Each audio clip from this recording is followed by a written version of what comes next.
Chapter 1. The gear in the gutter the storm drain in the Iron District was clogged again. A viscous, rust-colored soup crept over the third step, forming a small whirlpool at Leo Miller's feet. He crouched behind a roll-down gate of reliable hardware, a half-rusted wrench clutched in his hand, listening to the rain hammer a staccato beat on the corrugated metal awning. In his pocket, his phone vibrated against his leg, a text from his landlord, Ms. Rodriguez. The final sentence, in bold red letters, felt like a death warrant. Rent's going up $500 this month. Pay tomorrow or you're out. At 22, Leo took a deep breath.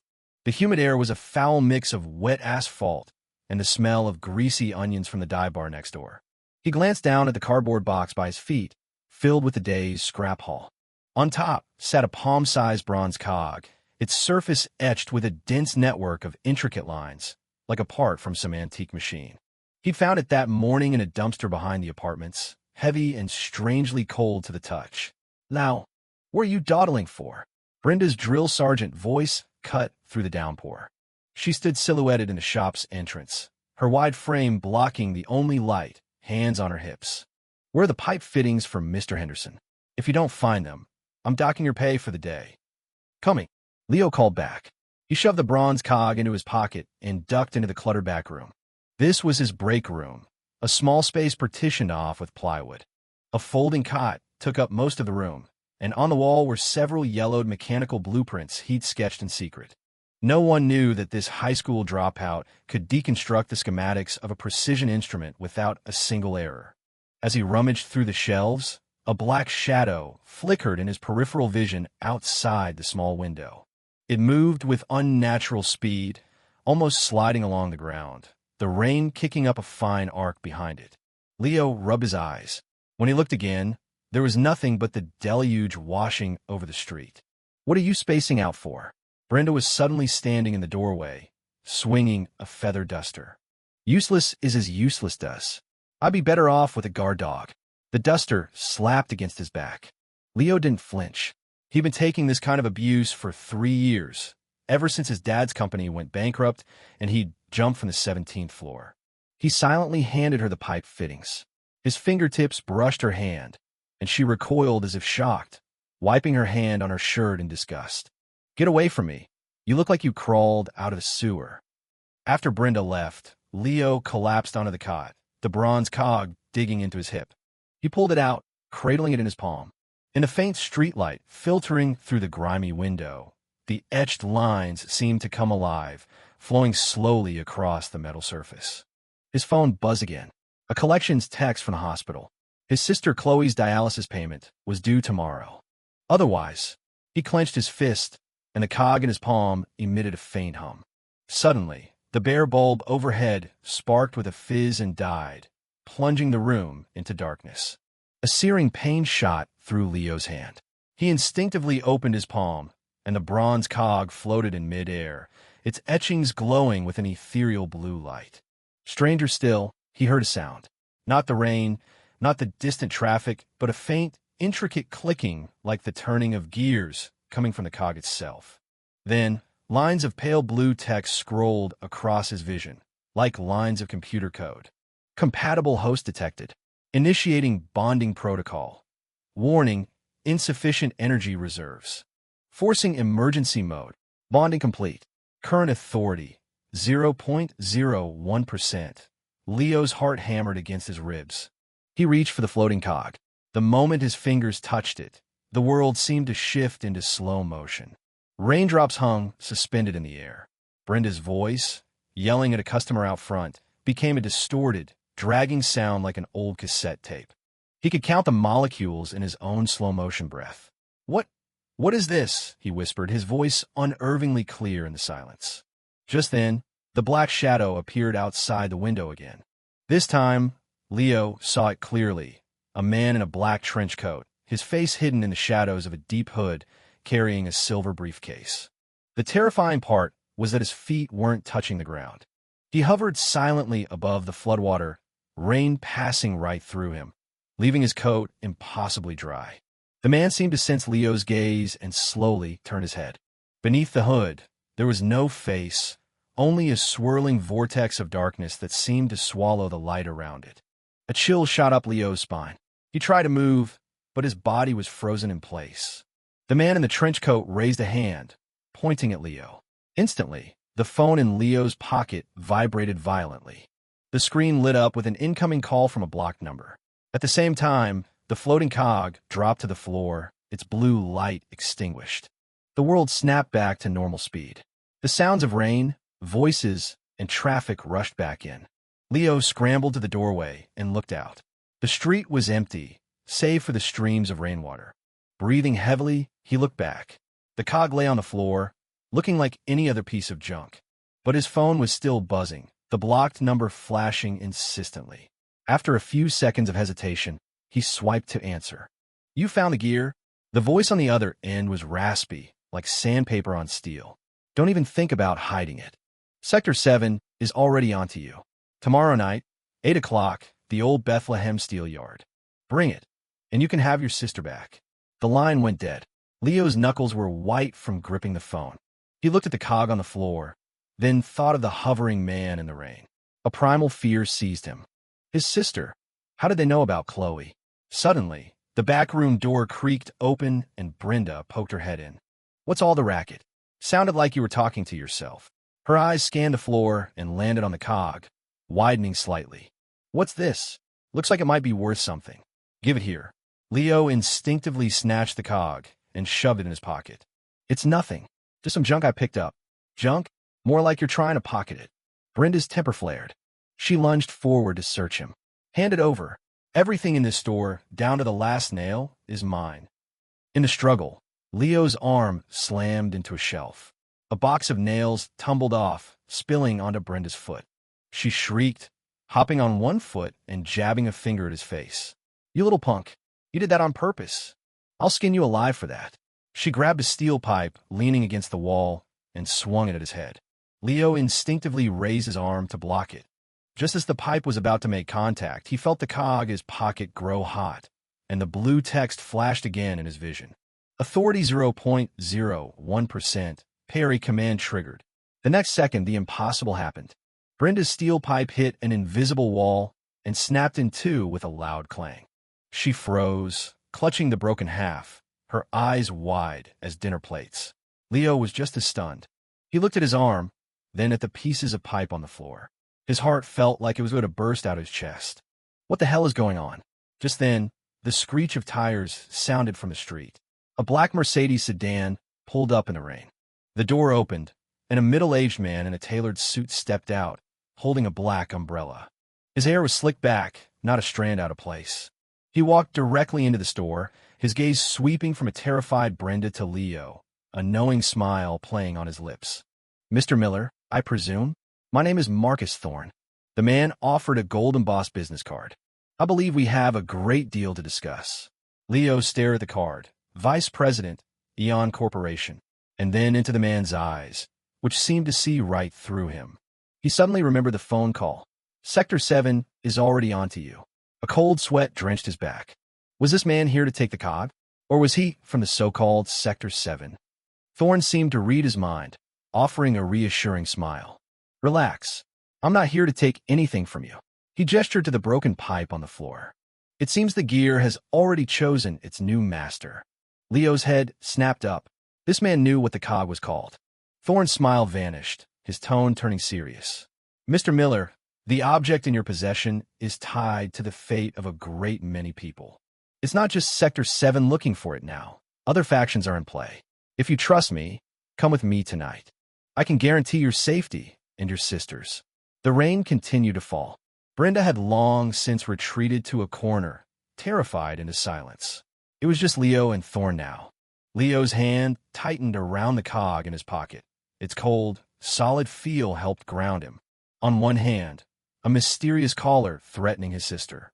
On the other, a stranger who appeared out of nowhere, knew about the cog. And then there was that hovering phantom in the rain. Who could he possibly trust? Sensing his hesitation, Thorne opened his briefcase and took out an envelope. "Here's $10,000. For your sister's medical bills." He paused. "If you refuse, I'm afraid you won't make it to tomorrow." Someone far less pleasant will come knocking. Leo stared at the thick envelope, the hospital's text message burning in his mind. He felt like he was caught in an invisible vice. He knew he had no other choice. "I'll go with you," he heard himself say, his voice trembling. A satisfied smile spread across Thorne's face. A wise decision. Just as Leo started to follow Thorne to the door, his phone vibrated one last time. It wasn't a call, but a picture message from an unknown sender. He opened it. It was a photo of his sister, Chloe, sitting up in her hospital bed, smiling brightly for the camera. But in the background, standing in the doorway of her room, was the silhouette of a man in a black trench coat, the space beneath his hood a vortex of pure darkness. The message contained only 3 words: "Don't trust him." Leo froze, the blood turning to ice in his veins. He looked at the gentle, smiling Marcus Thorne, then back at the terrifying figure in the photo. A bone-deep chill crawled up his spine. Who was the enemy? Who could he believe? Thorne noticed his expression and followed his gaze to the phone screen. The smile on his face slowly dissolved, replaced by a cold, detached indifference. "It seems they're moving faster than I anticipated." He suddenly shot his hand out and grabbed Leo's arm. The grip was like steel. Thorne's voice was low and dangerous. "Mr. Miller, there's no more time for indecision. Come with me, or die right here." The rain fell, washing over the city's sins and secrets. Leo looked into Thorne's cold eyes, thought of his sister's smiling face, and felt the bronze cog in his pocket begin to burn, as if urging him to make a choice. His destiny, from the moment he'd pulled that mysterious piece of metal from a dumpster, had already been irrevocably changed. Chapter 2. When the gear turns, Marcus Thorne's hand was a vice, squeezing Leo's arm until it ached. The Mercedes' engine idled, its wipers methodically sweeping arcs across the windshield. "Let him go," Brenda suddenly shrieked, a rusty box cutter appearing in her hand. A moment ago she was hiding behind a shelf, but now she was a cornered animal, her face flushed. "This is my store. You can't just drag people out of here. I'm calling the cops." Thorne shot her a sideways glance. The iciness in his eyes made the box cutter clatter to the floor. He pulled a black leather wallet from his suit jacket, tossed a wad of $100 bills onto the counter. "That should cover a dozen steel pipes and your emotional distress for the evening." Brenda's eyes immediately glued to the cash. Her bravado evaporated as she wrung her hands. "Well, Mr. Thorne, you didn't have to." Leo used the distraction to wrench his arm free. As he stumbled back, the cog in his pocket grew scorching hot. Blue text flashed at the edge of his vision. "High threat target detected. Authority 0.01%, activating early warning." Before he could react, Thorne reached for him again. This time, Leo sidestepped instinctively, his movement so fast it surprised even him. He'd never had a day of combat training in his life, yet it was as if he'd anticipated Thorne's exact move. "Not bad," Thorne said, an eyebrow raised in amusement. "It seems the gear is adapting you faster than I expected. What do you want?" Leo clenched his fists, the cog's heat burning through the fabric of his jeans. "What is this gear? And who is Sector 7? Thorne suddenly turned to the doorway. In the rain-swept darkness, several shadows were moving, their speed inhuman. No time to explain. He grabbed Leo's wrist and yanked him toward the door. "We'll talk in the car." "They're here." Leo stumbled, but caught a glimpse of the calendar on the shelf, a cheap cartoon calendar Brenda's son had bought her. Today's date was circled in red, with payday scrawled beside it. But tucked into the plastic sleeve of the calendar, something was reflecting the light. A photograph. It was an old, yellowed photo, its corners curled with age. In it, a young man in a mechanic's jumpsuit stood before a derelict factory. He looked strikingly like Leo, and in his hand, he was holding a metal part almost identical to the bronze cog. "What is that?" Leo stopped dead in his tracks. Thorne followed his gaze, his expression tightening. "Don't worry about it." But Leo had already lunged for it, ripping the calendar from the wall. The photo fluttered to the ground. On the back, written in pen, was a single line: July 15th, 1998. Gear 1, test failure. David Miller. David Miller. That was his father's name. Leo's mind roared. His dad was in real estate. What was he doing in an old photo at a factory, holding something that looked like the gear? "Your father was a compatible." Thorne's voice came from behind him, laced with a complex emotion. He failed to protect the gear all those years ago, and that's why he was cut off as the store's front door shattered inward. Amidst the spray of splintered wood, 3 figures in black trench coats stood in the doorway, identical to the shadow Leo had seen earlier. Their hoods were pulled low, and they each carried a silver briefcase. The rain slid off their coats, leaving the fabric completely dry. Director Thorne, taking the gear and it's compatible without authorization is a serious offense, the middle figure said, his voice like nails on a chalkboard. Hand him over, and we can pretend this never happened. Thorne pushed Leo behind him and pulled a silver, pen-like object from his jacket. It telescoped open into a short, gleaming blade. A dog from Sector 7 dares to give me orders? Then I suppose we'll have to take him. The words had barely left his mouth before the man's form blurred. Leo's vision swam, and suddenly the agent was in front of him, a pale hand emerging from the darkness of his hood, reaching for Leo's pocket. Watch out! Thorne's blade sliced through the air, but the agent caught it effortlessly between 2 fingers. With a screech of metal on metal, Thorne's face went pale. An augmented operative? They sent one of you. The gear is worth it, the agent sneered and twisted his wrist. Thorne grunted in pain as the blade was torn from his grasp, flying through the air and landing in a bucket of greasy water. He staggered back, pulling a small cylinder from his briefcase and slamming on the ground. Thick white smoke instantly filled the room. He grabbed Leo and dragged him toward the back door. This way, get to the old steel yard. Wait, my sister, I've already sent someone to the hospital. Thorne's voice was muffled by the smoke. Trust me, just this once. The back door opened into a narrow alley piled high, with trash cans and discarded furniture. Thorne pulled Leo along at a dead run, mud and filthy water splashing their clothes. Leo glanced back and saw dark shapes bursting through the smoke, moving with the speed of cheetahs. Why do they want this thing so badly? Leo gasped, his lungs burning. It's not just a thing. Thorne leaped over a puddle. It's the Chronos gear. He stopped abruptly, freezing in place. Leo almost crashed into him. Following his gaze, he saw an old man in a white lab coat standing at the end of the alley. He leaned on a cane, and his glasses glinted in the darkness. Marcus, my boy. Long time no see, the old man said with a smile, tapping his cane on the pavement. Leave the gear, and I'll let you walk away. Dr. Finch, Thorne's voice was filled with disbelief. But you're supposed to be dead? The old man chuckled. What's dying once in the pursuit of knowledge? You, on the other hand, betraying the project to join the Chronos Guard. Aren't you afraid of the consequences? Leo felt the gear in his pocket burn. The blue text scrolled frantically across his vision. Temporal anomaly detected. Energy fluctuation match. Danger level extreme. Is he with Sector 7?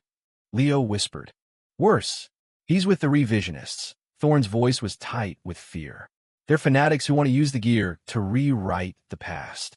Dr. Finch suddenly raised his cane. The tip popped open, revealing a metal tube aimed directly at Leo. Such a shame to waste a compatible before he's even activated. The instant a beam of white light shot from the tube, Leo's body moved on its own. He threw himself to the ground as the beam seared the air where his head had been, blasting a fist-sized hole in the brick wall behind him. Oh, instincts awakening, are they? Dr. Finch raised an eyebrow. All the more reason you can't be left alive. He pulled the trigger again, but this time, everything slowed down for Leo. He could see the trajectory of the raindrops, Thorne's lunge to tackle him, even the minute flex of Dr. Finch's finger. Authority 0.01%. Precognition command triggered. As the blue text faded, Leo instinctively grabbed a loose brick from the ground and hurled it. Crack! The brick smashed squarely into the metal tube in Dr. Finch's hand. The white beam shot wide, hitting a nearby dumpster, which instantly melted into a slag heap, hissing white smoke. Dr. Finch was stunned. Thorne was stunned. Leo himself was stunned. When had he become so accurate? Interesting. Dr. Finch adjusted his glasses. His cane split open, revealing the barrel of a gun. But this is where it ends. Just then, the sound of sirens echoed from the mouth of the alley. Flashing red and blue lights cut through the rain. Faintly, they could hear Brenda's voice yelling, "Officers! Over here! They have guns!" It's an armed robbery. Dr. Finch's face hardened. How did the police get here? I sent a distress signal, Thorne said, grabbing Leo and pulling him toward a low wall. Let's go. They scrambled over the wall into a demolition site, a graveyard of broken foundations and twisted rebar that looked like monster skeletons in the rain. Leo collapsed to the ground, gasping for air, realizing his hands were slick with cold sweat. Are you going to tell me what's going on now? He demanded, looking at Thorne. The Chronos gear, the Chronos guard, the revisionists, and my dad. How did he really die? Thorne leaned against a broken wall, pulling a crumpled pack of cigarettes from his pocket. He lit two, handing one to Leo. Your dad was one of the first members of the Chronos Guard. 30 years ago, he was assigned to protect the gear. When the project went critical, he initiated a self-destruct sequence to keep the revisionists from getting it. Self-destruct? Leo crushed the cigarette in his hand. Then what's this? A fail-safe, Thorne said, exhaling a plume of smoke. A backup your dad hid away. He knew that one day, they would find you. Leo was speechless. He'd always believed his dad killed himself over a business failure.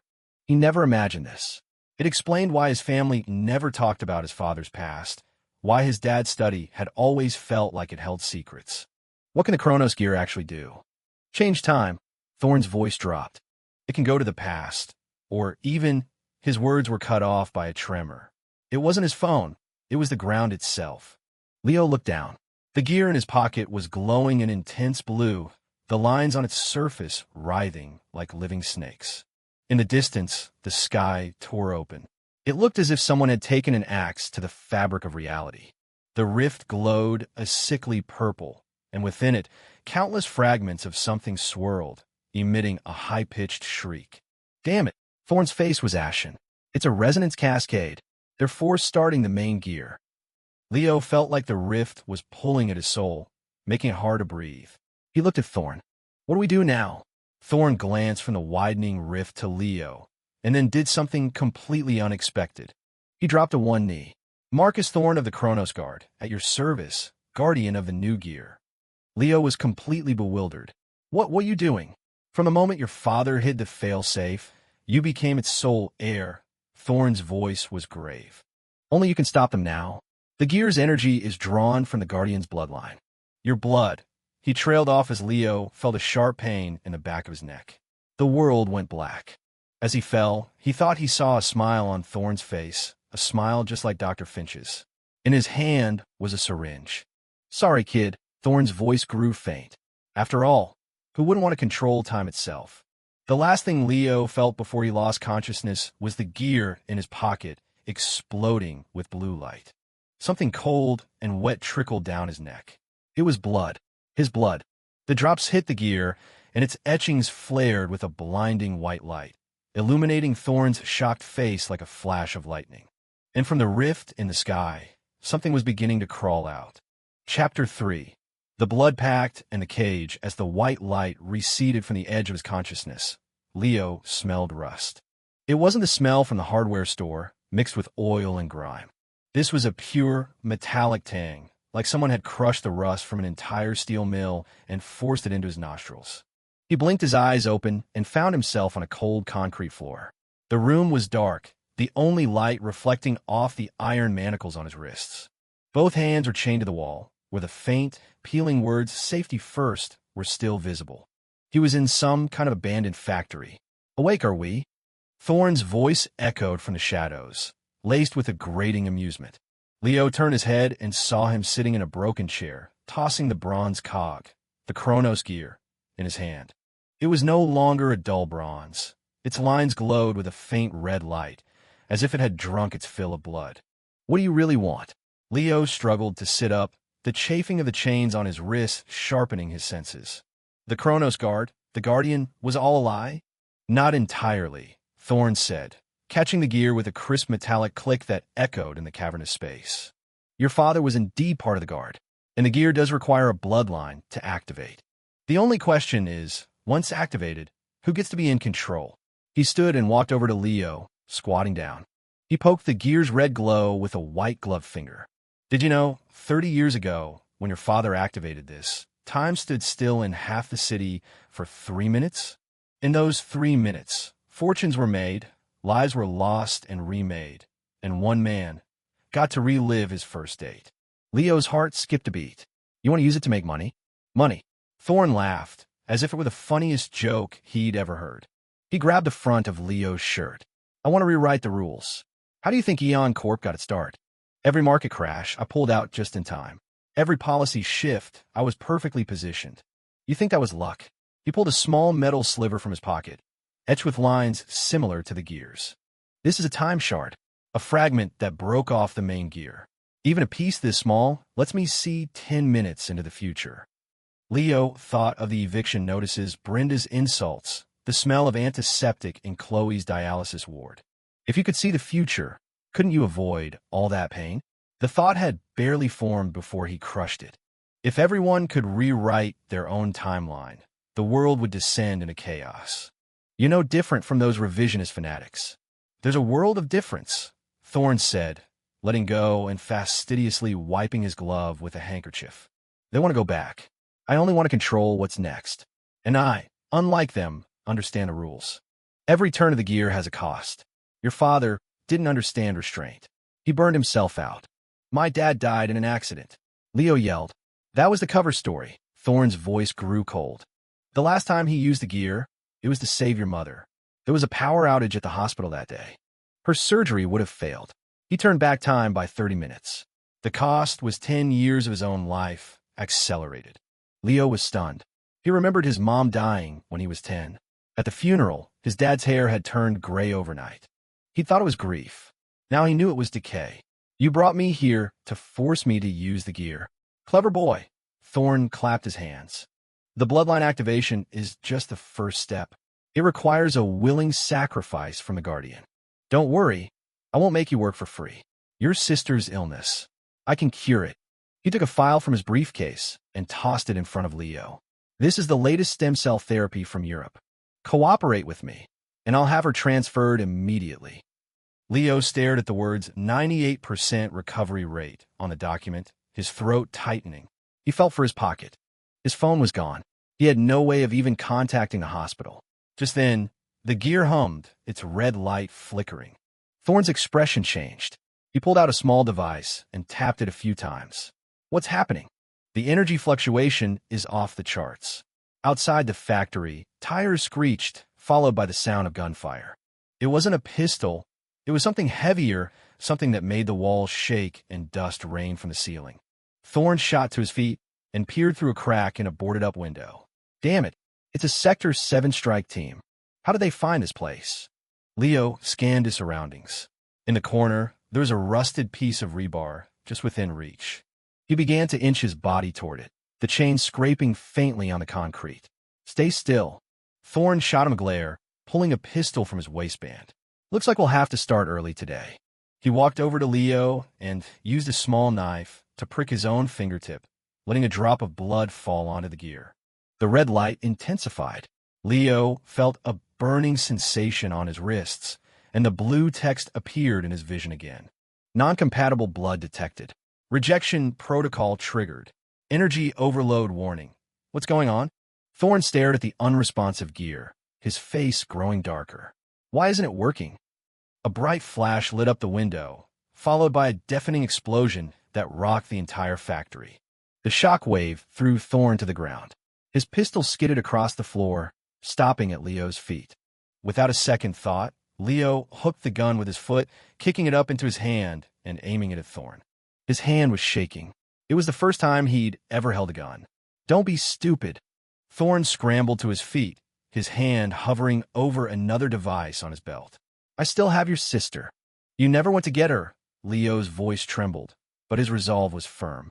You were lying from the start, just to get me to activate the gear. When Thorn had said, I've already sent someone, Leo had noticed a slight tremor in his fingers, a nervous tick, the same one Brenda had when she was shortchanging his pay. Thorn's face fell. How did you know? Because you're not like my dad, Leo said, gripping the gun tighter. You have sacrificed himself to protect others. You only sacrifice others to protect yourself. At that moment, the factory doors burst open. A squad of soldiers in black tactical gear rushed in, wearing gas masks, and aiming their rifles at Thorn. The leader removed his mask, revealing a face covered in scars.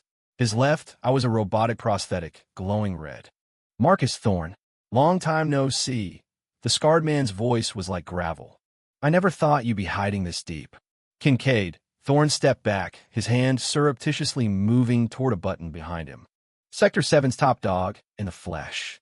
The order from on high was to secure the gear and the compatible alive. Kincaid's robotic eye swiveled to Leo, the red light scanning his face. Mr. Miller, come with us. We can guarantee your safety. Why should I trust you? Leo asked warily. What makes you different from him, or the revisionists? We follow the rules, Kincaid said, gesturing to the faded safety first sign on the wall. Like the men who used to work in this factory. Clock in, clock out. Don't touch the machines you're not supposed to. The gear is like a power press. Use it right, you can build something. Use it wrong, you lose a hand. Before he could finish, Thorn slammed the button in his hand. The floor beneath Leo gave way. He cried out as he fell. In that split second, he saw the gear in Thorn's hand erupt in a blinding red light. He saw Kincaid's men open fire, their bullets moving as slow as snails through the crimson glow. He felt a moment of weightlessness, then instinctively grabbed for the chains still dangling from his wrists.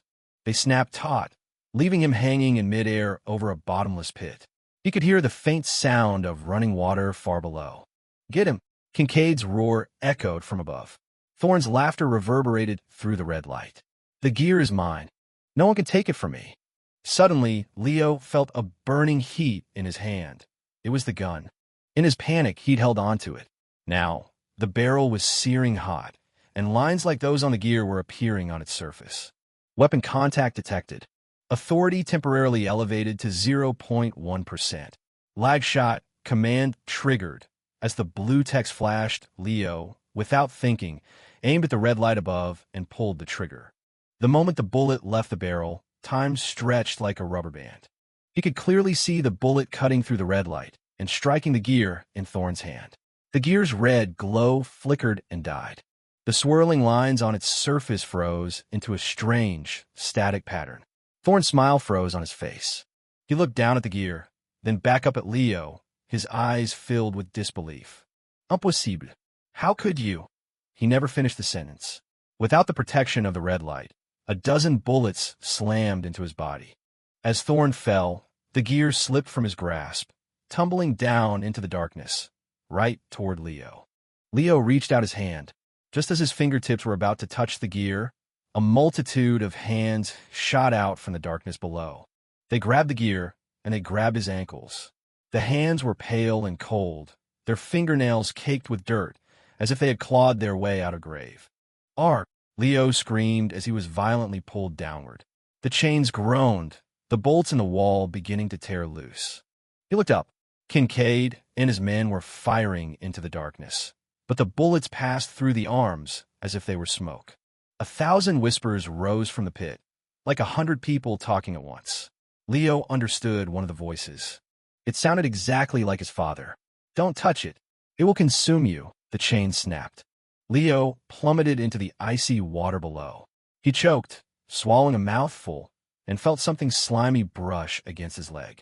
The gear was floating right in front of him, its lines no longer red or blue, but a dead, lifeless gray.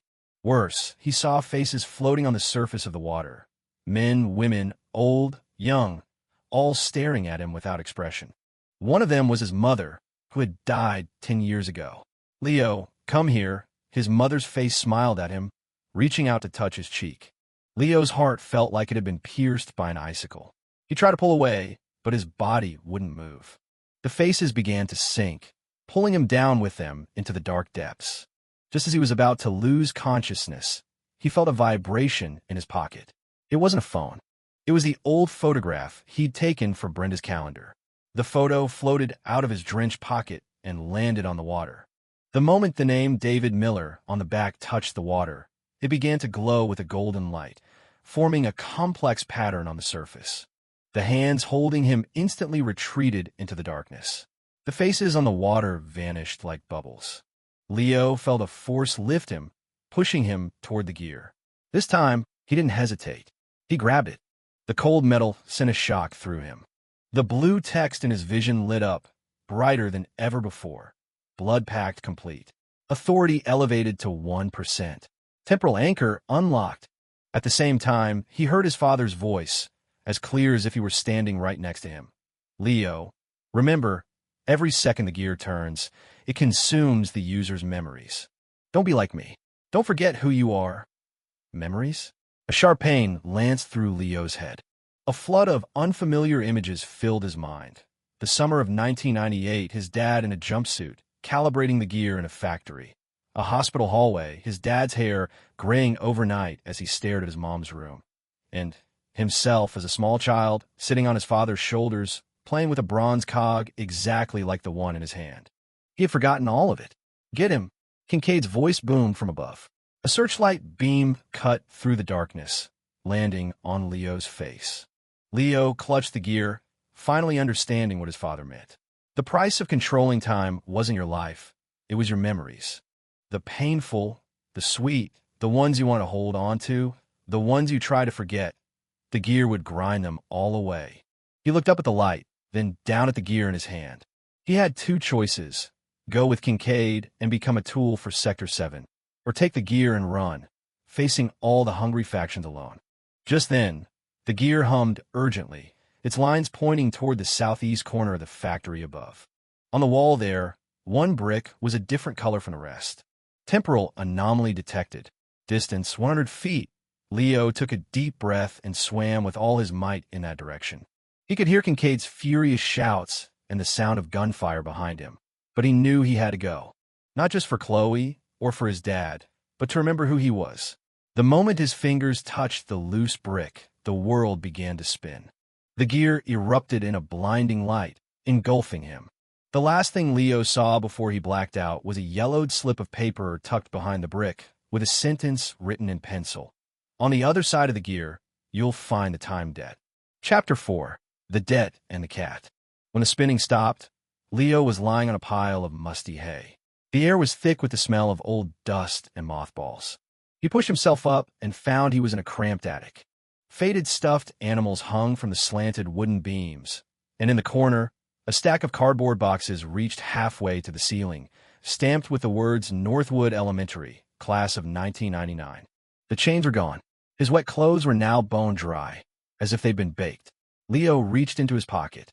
The Chronos gear was there, its lines back to their original bronze color, except for a tiny nick on the edge where the bullet had struck.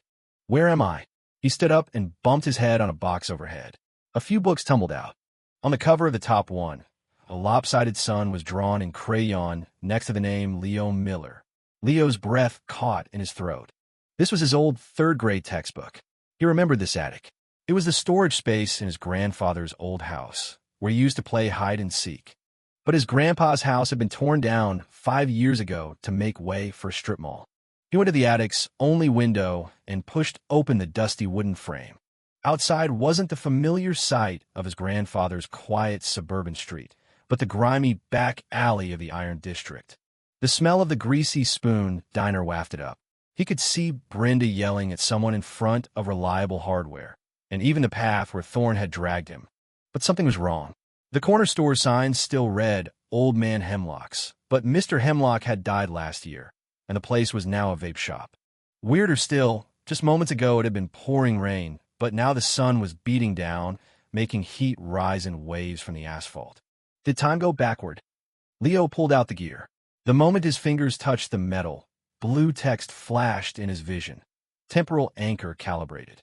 Current time, June 15th, 2023, 10:03 a.m. Timeline rewound by 2 hours and 17 minutes. 2 hours? He suddenly remembered what Thorne had said about the cost. His heart clenched. He frantically checked his pockets. The old photograph of his dad was still there, but the name David Miller on the back had faded, as if blurred by water. Consuming memories, Leo whispered, his fingertips cold. The images he'd remembered in the water were already growing hazy. He couldn't even recall the color of his dad's jumpsuit. The attic stairs creaked. Someone was coming up.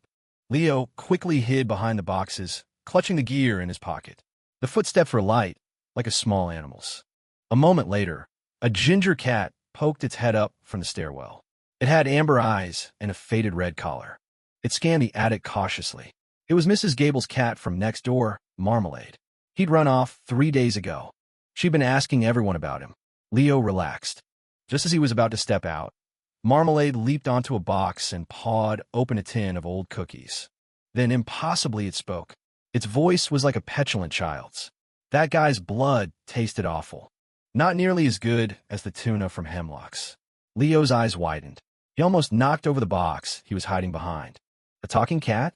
Marmalade seemed to hear the noise. It whipped its head around, its amber eyes fixed on the spot where Leo was hiding. "Who's there? Show yourself." Leo swallowed hard and slowly stepped out. Marmalade's fur stood on end. It arched its back and hissed. "You have the scent of the gear on you. Are you with the Kronos Guard or the Revisionists?" "I'm neither," Leo said, trying to keep his voice calm. "My name is Leo. I'm the Gear's Guardian." "Guardian?" Marmalade paused, then let out a shrill laugh that sounded like a fork scraping a plate. "You? You can't even raise a basic energy shield.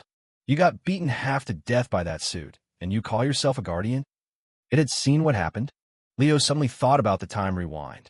Had the cat been caught in it too? Or was it not a normal cat at all? "What are you? What?" Marmalade's ears drooped as if offended. "I'm a temporal familiar, and I've been bound to the gear for 300 years.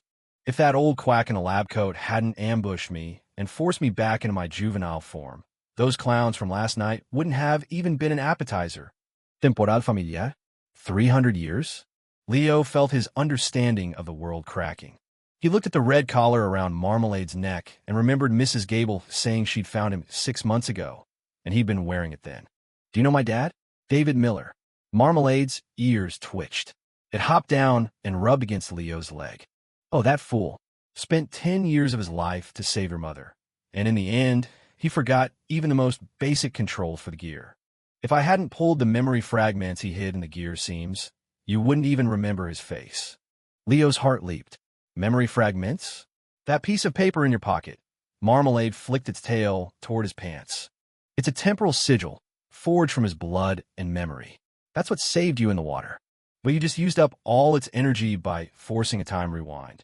If you don't preserve it soon, it will fade completely." Leo quickly pulled out the photograph. The image on it was already turning translucent. The paper itself was as thin as a cicada's wing. "How do I preserve it?" "You need to pay the time debt," Marmalade said, licking its paw. "Every time the gear alters time, it incurs a debt that must be repaid with an equal amount of chronal energy. Your dad racked up a huge debt. In the end, he used himself as collateral." "What's chronal energy?" "It's time itself," Marmalade said, leaping onto the windowsill and looking down at the street. "See that old man on the delivery bike? He has 3 years left to live. That's chronal energy. That girl in the school uniform? She's had a crush on her classmate for 3 months. That unspoken time is also chronal energy. Even the 2 hours you just rewound. That's a debt. It has to be filled with other time." Leo thought of the hospital bills. It turned out time, like money, had to be paid back. "So how much do I owe?" Marmalade squinted, as if calculating. "Forcibly interrupting Thorne's ritual, you owe him 10 years of his life.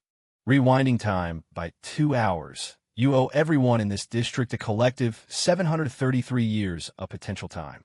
And activating the sigil to save yourself, you owe the last remnant of your father's soul." It yawned. "Basically a lot. Enough to turn you into a pile of dust right now." A cold sweat broke out on Leo's back. "Then why am I okay?" "Because someone else paid part of it for you." Marmalade's gaze fell on the end of the alley. "See that old woman in the floral dress? She was supposed to slip while grocery shopping this morning, break her hip, and be bedridden for 3 months. Because of your time rewind, she's fine. The gear took those 3 months to pay down your debt." Leo followed its gaze. It was Mrs. Gable from the next building over. She used to give him candy when he was a kid. He'd seen her just last month, sitting on the stoop enjoying the sun. "But that's stealing.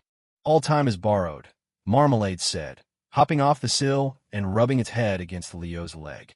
"You have 2 choices. Throw the gear away now, go back to being a wage slave, and wait for the debt to come and tear you apart. Or learn from me how to control the gear and go earn the time to pay it back." Leo clutched the photograph, his father's fading image seeming to watch him. He thought of Chloe's pale face in the hospital, Brenda's feathered duster, Thorne's cold smile. If he threw the gear away, could he go back to his old life? Would the bills, the rent hikes, Chloe's illness just disappear? How do I earn time? Marmalade's eyes lit up. Smart choice. Follow me. I'll introduce you to a creditor. It hopped down the attic stairs, and Leo followed. As they passed through the living room, he saw the calendar on the wall was set to June 15th, matching the gear's display. His grandfather's old clock ticked away, the patina on its pendulum exactly as he remembered. At the end of the alley, Marmalade stopped and nodded toward the diner. That guy in the trench coat. He's been watching you ever since you rewound time. Leo's heart skipped a beat. He looked over. A man in a black trench coat stood across from the diner, his hood pulled low, a silver briefcase in his hand. It was the same shadow from the rain. The man seemed to sense his gaze and slowly looked up. The space under his hood was still a swirling darkness, but Leo felt a familiar thrum, the same feeling he got when he held the gear. Source energy fluctuation detected. Danger level. Unknown. As the blue text flashed, the man turned and disappeared into a side alley. Marmalade's first stood on end. It's a temporal echo. People whose time has been consumed by the gear turn into those things. They're trapped in the gaps of time, feeding on other people's chronal energy to survive. Why didn't he attack me? I don't know. Marmalade's voice was tense. But him following you can't be good. Let's go. It hurried down another alley, and Leo followed close behind. As they passed reliable hardware, he saw Brenda swatting a young man with a feather duster. The young man's back was identical to his own. It was him from 2 hours ago. Don't look back. Marmalade hissed. When timelines overlap, seeing your past self accelerates your chronal energy drain. Leo quickly turned away, his heart pounding. So a time rewind wasn't a simple do-over. It was like folding paper, creasing the past and the present together. They navigated the labyrinth of alleys and finally stopped in front of a shuttered storefront. The sign, Stardust Records, had letters missing. A strange symbol was spray-painted on the roll-down gate, vaguely resembling the lines on the gear. Marmalade tapped the gate with its paw. The usual. Time to pay up on the tuna, can time you owe me. The gate creaked open, revealing a dim interior. Moldy cassette tapes and CDs lined the shelves. An old man in a military surplus jacket sat behind the counter, examining a vinyl record with a magnifying glass. The wrinkles on his face were deeper than the grooves on the record. "You're here," the old man said without looking up, his voice raspy with disuse. "What have you brought me this time?" "A new debtor," Marmalade said, hopping onto the counter and flicking its tail at Leo. "He owes the gear a lot. He wants to learn from you how to collect it." The old man finally put down his magnifying glass. His cloudy eyes turned to Leo, and he broke into a grin, revealing a nearly toothless mouth. "David Miller's boy? You look just like him." Leo was taken aback. "You knew my father?" "Knew him." The old man pulled a tin box from a drawer and dumped out a pile of yellowed photos. "The time debt he owed me was 10 times what you owe now. This right here is a rare, first pressing album he traded 3 months of his youth for. This is a special lubricant for the gear he traded the memory of his first date with your mother for." In one of the photos, a young David Miller stood in front of the record store, holding an album, grinning from ear to ear. Something hit Leo in the chest, and the fragmented memories began to stir again. His dad trying to teach him to dance and stepping on his own feet. His mom pricking her finger while knitting and yelping in pain. The smell of sunshine in the attic. What happened to him in the end? The old man gathered the photos and picked up his magnifying glass again. He used his last memories to buy a temporal bubble to hide the backup gear you have now. He even set a ward on it that could only be broken by your blood. He said he couldn't let you be trapped by the gear your whole life, like he was. Leo clutched the gear in his pocket. He suddenly understood. His father hadn't left him a gift. He'd left him a choice. The choice to live an ordinary life, or the choice to bear the weight of it all. Just then, the glass door of the record store cracked with a sharp snap. The figure of the man in the black trench coat appeared outside. A pale hand emerged from the darkness of his hood and pointed at Leo. "Give me the gear." The old man's face changed. He grabbed a metal rod from under the counter. "It's an echo. He's been consumed so badly he's barely conscious. How do you find this place? Marmalade's fur stood on end, and it let out a threatening hiss. He didn't follow us. He followed the gear's debt. Leo felt the gear in his pocket grow hot. The blue text flashed frantically. Time debt overflow warning. Echo is consuming ambient chronal energy. He saw the colors on the cassette tapes on the shelves begin to fade. The CD covers aged before his eyes. Even the old man's hair seemed to be turning whiter by the second. "Give me the gear." The man's voice grew more distorted, as if coming from underwater. Or we all turned to temporal dust. Leo looked at the old man's graying hair, at Marmalade's arched back, and thought of the smile on his father's face in the photograph. He suddenly understood what the time debt really was. It wasn't a debt to the gear. It was a debt to the people you loved and the people who loved you. He pulled the gear from his pocket and held it tight. "I'm not giving it to you." Leo's voice trembled, but his resolve was absolute. "I'll pay the debt myself." The gear erupted in a blinding light, the lines on its surface spinning wildly, as if in response. The man in the trench coat let out a piercing shriek, and his form began to turn translucent. The old man's eyes lit up. "He's awakening his pact. Quick, Leo. Focus. Think of the one thing you can't bear to lose." The one thing he couldn't lose? An image of Chloe's smiling face flashed in his mind. At that moment, the gear's light shot toward the back of the store, illuminating a poster on the wall. It was for a concert in 1998 featuring his dad's favorite band. And in the corner of the poster, someone had written a line in pen. "Leo, remember, what time can't take away is what matters most." Chapter 5. The Pact and the Vanishing Floor. As the gear's light flooded the record shop, Leo heard a sharp crack. It wasn't the sound of breaking glass, but of something solidifying. He looked down. The man in the trench coat was dissolving in the light, turning into countless motes of energy that were slowly being absorbed by the lines on the gear. Echo energy detected. Converted to chronal energy. Current debt balance. Minus 689 years. The moment the blue text appeared, Leo felt a weight lift from his shoulders. The cassette tapes on the shelves regained their color. A few strands of black reappeared in the old man's hair, and even Marmalade's bristling fur smoothed down. Absorbed in Echo's energy, the old man, Silas, clicked his tongue, tapping the counter with his metal rod. This kid's pact awakened earlier than his dad's. "What exactly is a pact?" Leo asked, rubbing his still hot palm. The gear had quieted, but a faint golden ring now encircled the nick on its edge. "It's your connection to the gear," Marmalade said, hopping onto his shoulder and brushing its tail against his ear. "Like an old-fashioned contract. You give it energy, it works for you. But your pact is special. It seems you can directly absorb echoes to pay off your debt. Much more efficient than trading memories like your dad did." Silas unrolled a yellowed map on the counter. "Absorbing echoes won't be enough to clear your debt. See this mark? The number 3 furnace at the old Bethlehem steel yard. There's a temporal fissure there. Tonight at midnight, it will leak a significant amount of chronal energy, enough to pay off half your debt." The mark on the map was a twisted gear, identical to the one in Leo's pocket. He remembered the mysterious phone call mentioning the old steel mill warehouse, and his heart skipped a beat. "Is it dangerous?" "Dangerous?" Silas chuckled. "When it comes to time, what isn't? Your dad broke 3 ribs. They're fighting off revisionists for a single time shard." He lowered his voice. "But there's more than just energy there. It's where your dad hid something, chronos sand, a substance that stops the gear from consuming memories." Leo held his breath. Not consuming memories? That meant he could use the gear without forgetting his dad's smile, without forgetting Chloe's favorite things, without forgetting the moments he was desperate to hold on to. "I'll go." "Wait."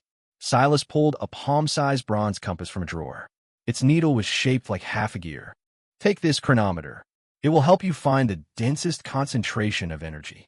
Remember, once midnight passes, the fissure closes. If you get caught in a time stream, no one can save you." Leo took the compass, its cold metal seeping into his fingertips. He suddenly thought of his sister at the hospital. "Can I use the gear to see how she is now?" Marmalade's ears drooped. "You can, but it'll cost you. 1 minute of viewing will cost you 1 day of your life." "I'll do it," Leo said without hesitation. He gripped the gear, focusing his thoughts on Chloe's hospital room. The blue text flowed across his vision. Initiating temporal scry. Cost 24 hours of lifespan. In the next instant, the world around him changed. A white room, the smell of antiseptic. Chloe lay in her hospital bed, pale but with bright eyes, smiling at a phone screen. On the screen was a video of Leo in his high school uniform, doing a clumsy dance at a school talent show, making the audience roar with laughter. "You were such a dork, big brother," Chloe said, poking the screen, her voice weak and raspy. "Why get better? You have to do that dance for me again, okay?" Tears welled in Leo's eyes. He had secretly recorded that video. His old phone had broken, and he thought it was lost forever. Chloe had saved it all this time. "That's enough." Marmalade swatted his hand with its paw. "Any longer, and you'll be a month older." Leo snapped back to reality. The hospital room vanished, replaced by the dim record shop. He touched his cheek. It was wet. "She'll get better," Silas said, handing him a tissue. "Your dad used 5 years of his life to buy a prophecy. It said you would return with the Chronos sand and cure your sister's illness." Leo pocketed the compass and took a deep breath. "How do I get to the steel yard?" "The back door. There's an old motorcycle." Silas pointed to the alley behind the shop. "Your dad left it there. The tank's full." As Leo left the shop, the sun slanted into the alley, painting the weathered walls gold. He glanced back. Silas was already bent over his magnifying glass again, and Marmalade was curled up on the counter, napping as if the life-or-death struggle had never happened. Deep in the alley, just as Silas had said, was an old motorcycle. A small gear was etched into its red fuel tank. It was his dad's. Leo swung the leg over and kicked it to life. The engine sputtered, then roared, vibrating through his hands. "Wait!" Brenda's voice called from behind him. Leo's heart sank, expecting more trouble. But when he turned, she was running toward him, holding a plastic container. "Where have you been?" "Ms. Rodriguez came by for the rent. I told her you were at the hospital visiting your sister. I covered it for you." Leo was stunned. This was the same Brenda who would yell at him over $5. Now she was covering his rent? "What are you staring at?" Brenda shoved the container into his hands, avoiding his eyes. "My son brought home this brisket yesterday. We weren't going to eat it all. Make sure your sister eats something good." The container was still warm. As Leo held it, he remembered the video on Chloe's phone. In the background, one of the kids cheering him on was a chubby boy who looked a lot like Brenda. "Thank you, Brenda." The tips of Brenda's ears turned red. She turned to leave, but her voice floated back. "Get back here soon. The pipes in the shop are still waiting." Leo started the motorcycle, the smell of brisket mixing with the gasoline fumes. He finally understood what Silas meant by what time can take away. It was Brenda's kindness, hidden beneath her gruff exterior. It was his father's love, hidden in sacrifice. It was the warmth you didn't always see, but was always there. The old Bethlehem steel yard was on the outskirts of the city, abandoned for nearly 20 years. As Leo rode into the complex, the setting sun cast long shadows from the blast furnaces, making them look like slumbering beasts. He followed the map to furnace number 3 and found not a warehouse, but a rusted-out elevator shaft, cordoned off with chains and a no-entry sign. "The compass is pointing down," Marmalade said, perched on the railing, its amber eyes fixed on the dark shaft. "The fissure must be underground." Leo pulled out the compass. The needle spun wildly before settling, pointing straight down. He tugged on the chains. They were loose, rust flaking off. "Be careful.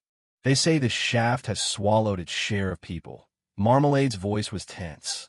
"The last time I was here with you, I saw the ghosts of 1950s steelworkers floating around inside." "You were here with me before?" "Forgot." Marmalade scratched its head with a paw. "When you were 7, your dad brought you here. You insisted on exploring the shaft, got scared by bats, and came out crying. I was the one who dragged you out." A hazy image flashed in Leo's mind. A pair of warm paws pulling him up from a cold, dark place. He and Marmalade went way back. He switched on his phone's flashlight and started down the rusty service ladder. The walls of the shaft were covered in scratch marks. Some looked like they were made by human fingernails, others by animal claws. Halfway down, he saw a yellowed hiring notice pasted to the wall. The date was July 15th, 1998, the same as the date on the back of his father's photo. That was the day the Gear 1 test failed, Marmalade said grimly. They say an entire floor that didn't exist before appeared in this shaft that day. Anyone who went in never came out. Leo's heart skipped a beat. Just as he was about to speak, the rung beneath his feet snapped with a loud crack. He cried out as he fell. In the chaos, his hand caught on a piece of rebar sticking out of the wall. His phone slipped from his grasp, tumbling into the darkness, its light painting a brief, terrifying picture below. It was a floor that should not have existed. A massive gear was painted on the concrete, identical to the one in his pocket. A dozen figures in work uniforms stood around the painted gear, their backs to him, perfectly still. The figure in the very center wore a familiar blue jumpsuit and held a metal part in his hand. It was his father from the photograph. "Dad!" Leo called out instinctively. All the figures turned at once. They had no faces, only swirling voids of darkness, just like the man in the trench coat. "Give us the gear." 1,000 voices spoke at once, a cacophony of whispers and shrieks echoing up the shaft. Leo felt a powerful force pulling him down, his grip on the rebar slipping.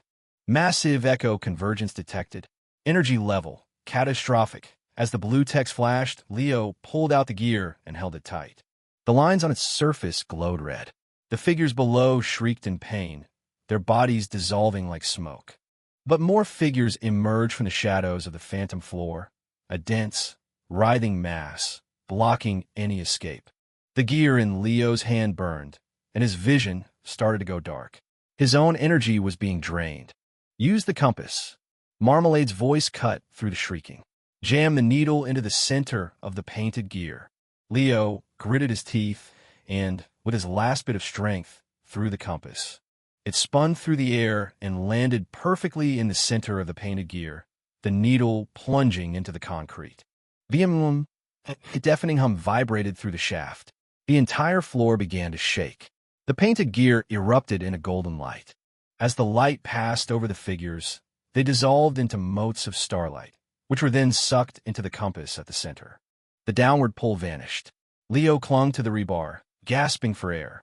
He looked down. In the golden light, the compass was melting, fusing with the painted gear, finally forming a fist-sized crystal that pulsed with a soft, silver light. "The Chronos sand!" Marmalade yelled excitedly. "Go get it!" Leo started to climb down, but then he saw something lying next to the crystal. It was a small tin box. Etched on the lid were the words, "For Leo." His heart leaped. He scrambled down the rest of the ladder. The floor was still warm. He picked up the tin box. Just as he was about to open it, the entire floor began to turn translucent, rippling like water. "Midnight's almost here. The fissure is closing," Marmalade urged. "Grab the sand and let's go." Leo shoved the Chronos sand in his pocket, clutched the tin box, and ran for the ladder. But the translucent floor was shrinking fast. Something grabbed his ankle. A faceless hand, emerging from the dissolving floor, held him fast. "Leave the gear," a familiar voice whispered in his ear. Leo whipped his head around. On the wrist of the hand holding him was a faded red string bracelet, identical to the one his mother used to wear. "Mom!" His strength vanished. The floor was now up to his knees. Familiar voices swirled around him. His dad's laugh, his mom's gentle admonishments, Chloe's giggles, Brenda's yelling, Silas's cough. Was this his time debt? Chronal energy critical. Host will to protect detected. Guardian protocol triggered. As the blue text flashed, the gear in Leo's pocket exploded with an unprecedented light, enveloping him completely. The hand on his ankle released him. His mother's voice, choked with tears, echoed from a great distance. "Leo, run. Don't look back." Leo gave the vanishing floor one last look, then scrambled up the ladder with all his might. The light behind him faded. He had just cleared the top of the shaft when he heard a final, definitive crack from below, as if something had shattered forever. He collapsed on the ground, gasping for breath. The tin box was still in his hand, and the Chronos sand in his pocket emanated a faint warmth. Marmalade jumped onto his shoulder and licked his cheek. "It's okay. We got the sand." Leo opened the tin box. Inside, there was only a photograph and a slip of paper. The photo showed his dad, his mom, and a young Leo standing in front of the record shop, smiling. On the slip of paper was his father's handwriting. Leo, when you read this, you'll probably understand. The gear isn't a weapon or salvation. It's a choice. The choice to remember or to forget. The choice to bear the burden or to run from it. I chose to bear it, not because I was brave, but because I loved you and your mother. A tear fell from Leo's eye, smudging the ink. He looked up at the night sky. The stars were bright, just like the motes of light the echoes had become. Just then his phone rang. It was a blocked number. He hesitated, then answered. A familiar voice, cold and amused, came through the speaker. Leo Miller. Congratulations on finding the Chronos sand. Now, come to the rooftop of Mercy General Hospital. Trade it for your sister's life. It was Kincaid. Leo's heart plummeted.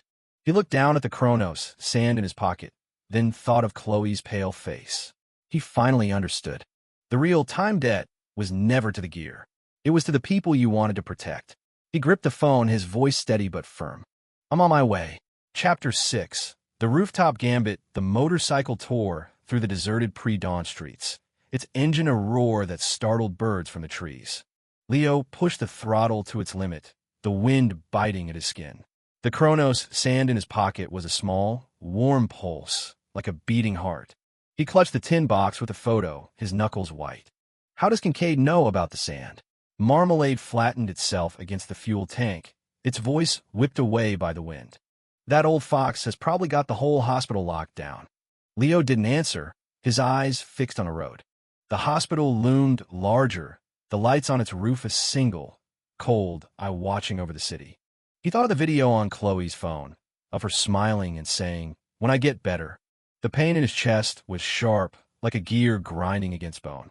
Maybe we should find another way in, Marmalade suggested, tapping his hand with its paw. Through the air vents. We might be able to get to Chloe first. He wants the sand. Leo's voice was grim. If I don't show, Chloe will be in danger. He knew that men like Kincaid didn't make idle threats. If Sector 7 could create augmented operatives, they wouldn't hesitate to sacrifice a single patient. He parked the motorcycle in an alley behind the hospital. He took out the Chronos sand, wrapped it carefully in a handkerchief, and tucked it into an inside pocket of his jacket. It was his only bargaining chip. You wait here, he said, stroking Marmalade's head. If I'm not back in 30 minutes, go find Silas at the record shop. Like hell. Marmalade's fur bristled. I'm coming with you. Every time her dad got into trouble, who do you think cleaned up his mess? Before Leo could argue, Marmalade had leaped into the front pocket of his jacket, leaving only its furry head poking out. Stop wasting time. Let's go. The hospital corridors were eerily silent, the only light coming from the green glow of the emergency exit signs. Leo avoided the security guards, taking the fire stairs. On the 13th floor, he heard voices. It was Kincaid. What's his position? Just enter the rear entrance. Should be on the roof in 10, another voice replied. The subject, Chloe Miller, is prepped. If he tries anything, we inject this stasis agent. Stasis agent? Leo froze, his blood running cold. It's a drug that slows down the flow of time within the body. Marmalade hissed from his pocket. On the surface, it stabilizes the patient's condition. In reality, it turns her into a chronal energy vessel. If activated, she could absorb all the temporal energy for miles around. They're monsters. Leo gritted his teeth, his nails digging into his palms. He pushed open the stairwell door. The 13th floor ward was empty, except for two men in black suits standing guard outside Chloe's room, earpieces in their ears. He moved silently along the wall. As he passed the nurse's station, he saw a medical chart on the desk with Chloe's name on it. The diagnosis had been crossed out and rewritten in red ink. Compatible chronal vessel, designation 73. So, from the very beginning, their target was more than just the gear. A cold rage filled Leo. He took a deep breath, slipped out a window in the stairwell, and began to climb the exterior drain pipe. The cold metal bit into his hands, but he couldn't stop. Every second he delayed was another second of danger for Chloe. The wind on the roof was strong, nearly knocking him off his feet. Kincaid stood at the edge, his back to Leo, tossing a small silver sphere in his hand, the same kind of time shard container Thorne had used. You have more patience than your father, Kincaid said, turning around, his robotic eye glowing in the dark. When he came to save your mother, he didn't even wait to negotiate. Just detonated half a case of chronal explosives. Where's my sister? Leo's hand went to his jacket, his fingers brushing the handkerchief-wrapped sand. Safe, for now, Kincaid said, gesturing to a large metal door nearby. Hand over the chrono sand, and I guarantee she'll live out her natural life in peace. Why should I believe you? Because of this, Kincaid tossed a USB drive to him. This contains Sector 7's highest directive. With the chrono sand, anyone connected to the gear will receive temporal amnesty. In short, you'll no longer be hunted by the time dead. Leo caught the drive. Its cold metallic feel was a sharp dose of reality. He knew it was likely a trap, but he had no other choice. I want to see my sister first. Kincaid smiled and pressed a button on a remote. The metal door slid open. Chloe was lying on a hospital bed inside, paler than before. And 4-line ran into her wrist, and the fluid in the bag was a strange, murky gray. Chloe! Leo started to run toward her, but 2 men in suits blocked his path. Not so fast, Kincaid said, weighing the silver sphere in his hand. Give me the sand.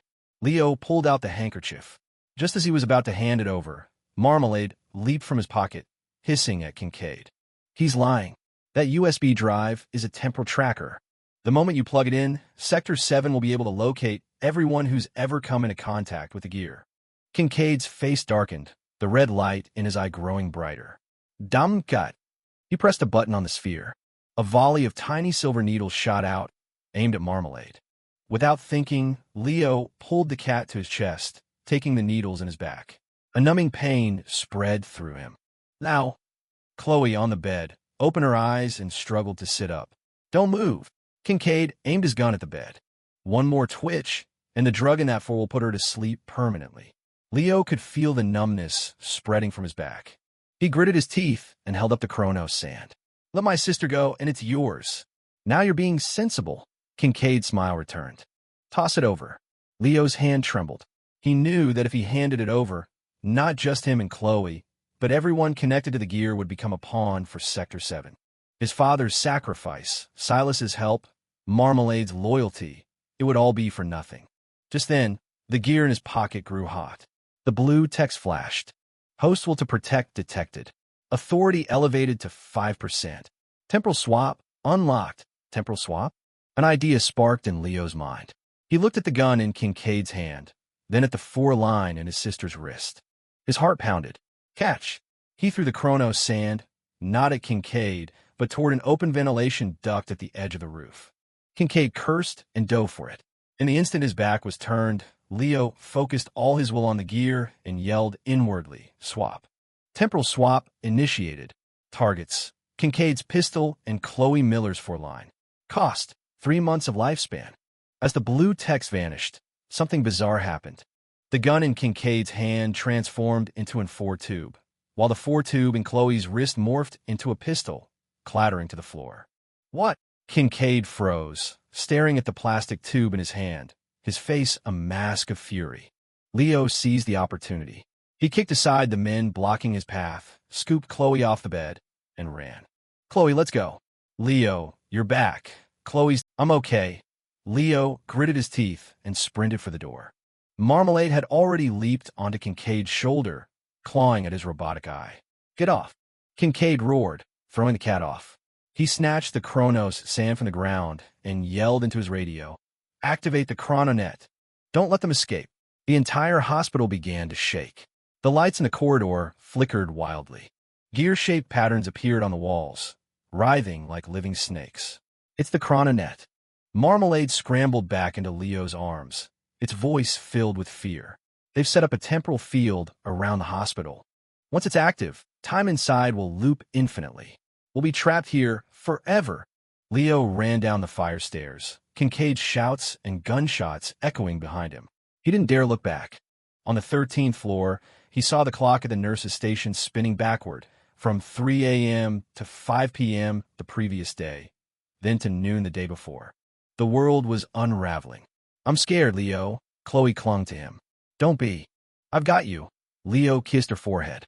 The numbness in his back was getting worse, his vision blurring. We're almost out. He knew he was at his limit. The temporal swap had drained more than just his lifespan. It had drained his strength. Just as he was about to collapse, the stairwell door burst open. Brenda stood there, holding a mop. Behind her was Silas from the record shop. "Now, this way," Brenda yelled, using the mop to trip one of the pursuing agents. "Silas? What are you doing here?" Marmalade exclaimed. "If I didn't come, you stupid cat would be full of holes by now." Silas threw something that looked like a grenade to Leo. "Catch. It's a temporal concussion charge. It can blast a temporary hole in the field." Leo caught it, pressed the button, and threw it down the stairwell.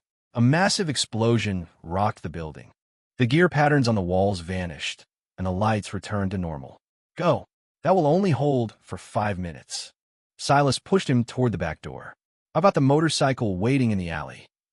Brenda followed behind, yelling as she ran, "You kids are nothing but trouble. After this is over, you're fixing every pipe in my store for the next 3 months." Leo looked at her and was suddenly reminded of how his mom used to yell at his dad, a fierce bark, but always followed by quiet tears when he was hurt. The motorcycle was waiting in the alley. As Leo settled Chloe onto the seat, Silas grabbed his arm. "Take this." It was the tin box with his father's photo, but inside was a small metal plate, engraved with the words Kronos Guard. "It's a guard sigil." Silas's voice was grave. "Take it to the old clock tower on the west side. Your father left one last thing for you there. Remember, no matter what, don't let the gear fall into Sector 7's hands." Leo clutched the tin box and nodded. He started the engine.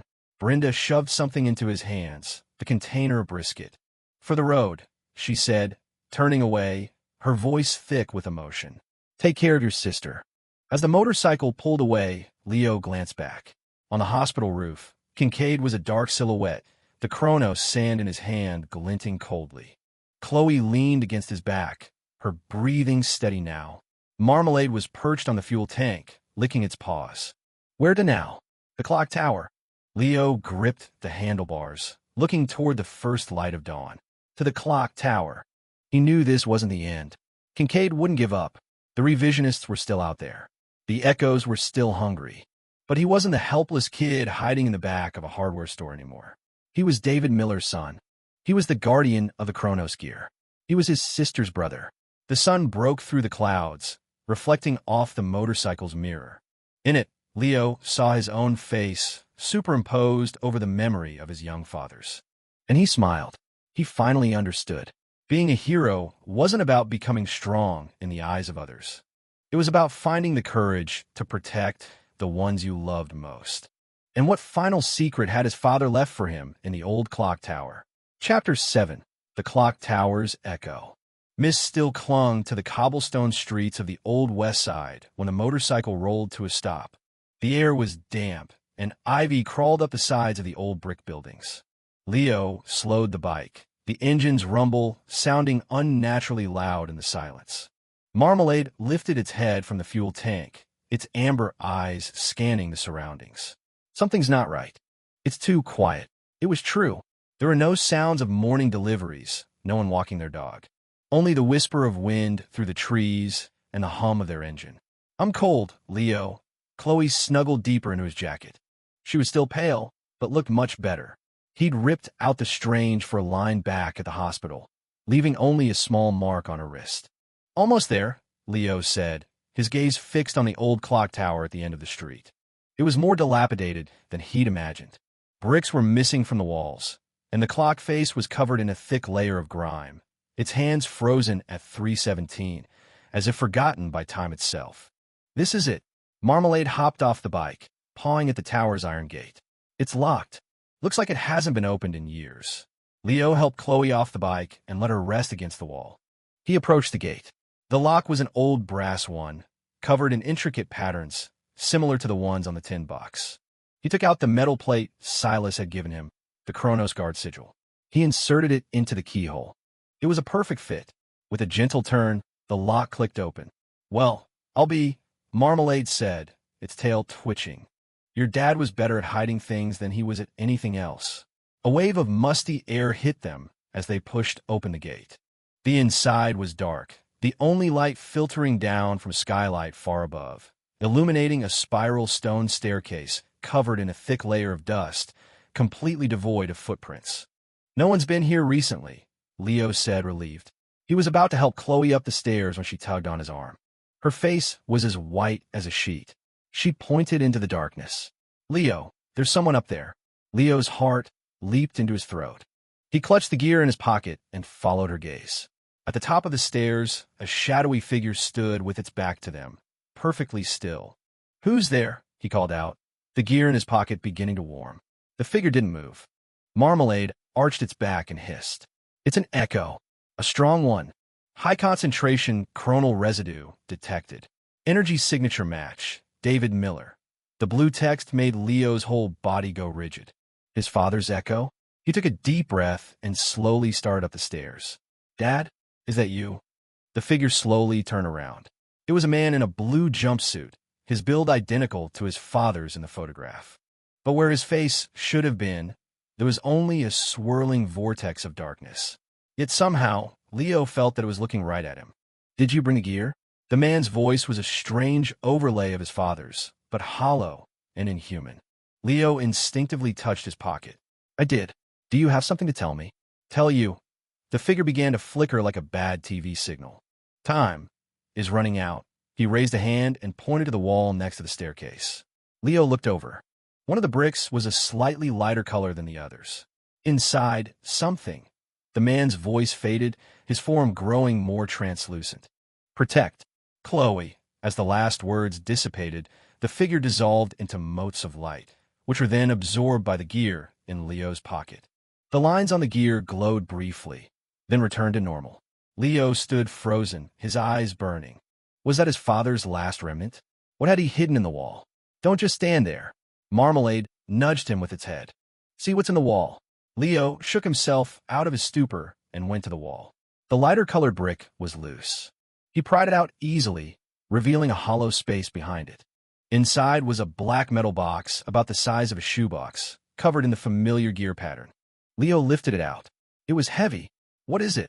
Chloe asked, her curiosity overcoming her fear. Leo opened the box. Inside was a silver key and a thick, leather-bound notebook. The key was strangely shaped, as if made of a multitude of tiny, interlocking gears. A number 7 was engraved at its head. The notebook's cover was worn, and on it, written in pen, were the words Guardian's Log. Key number 7.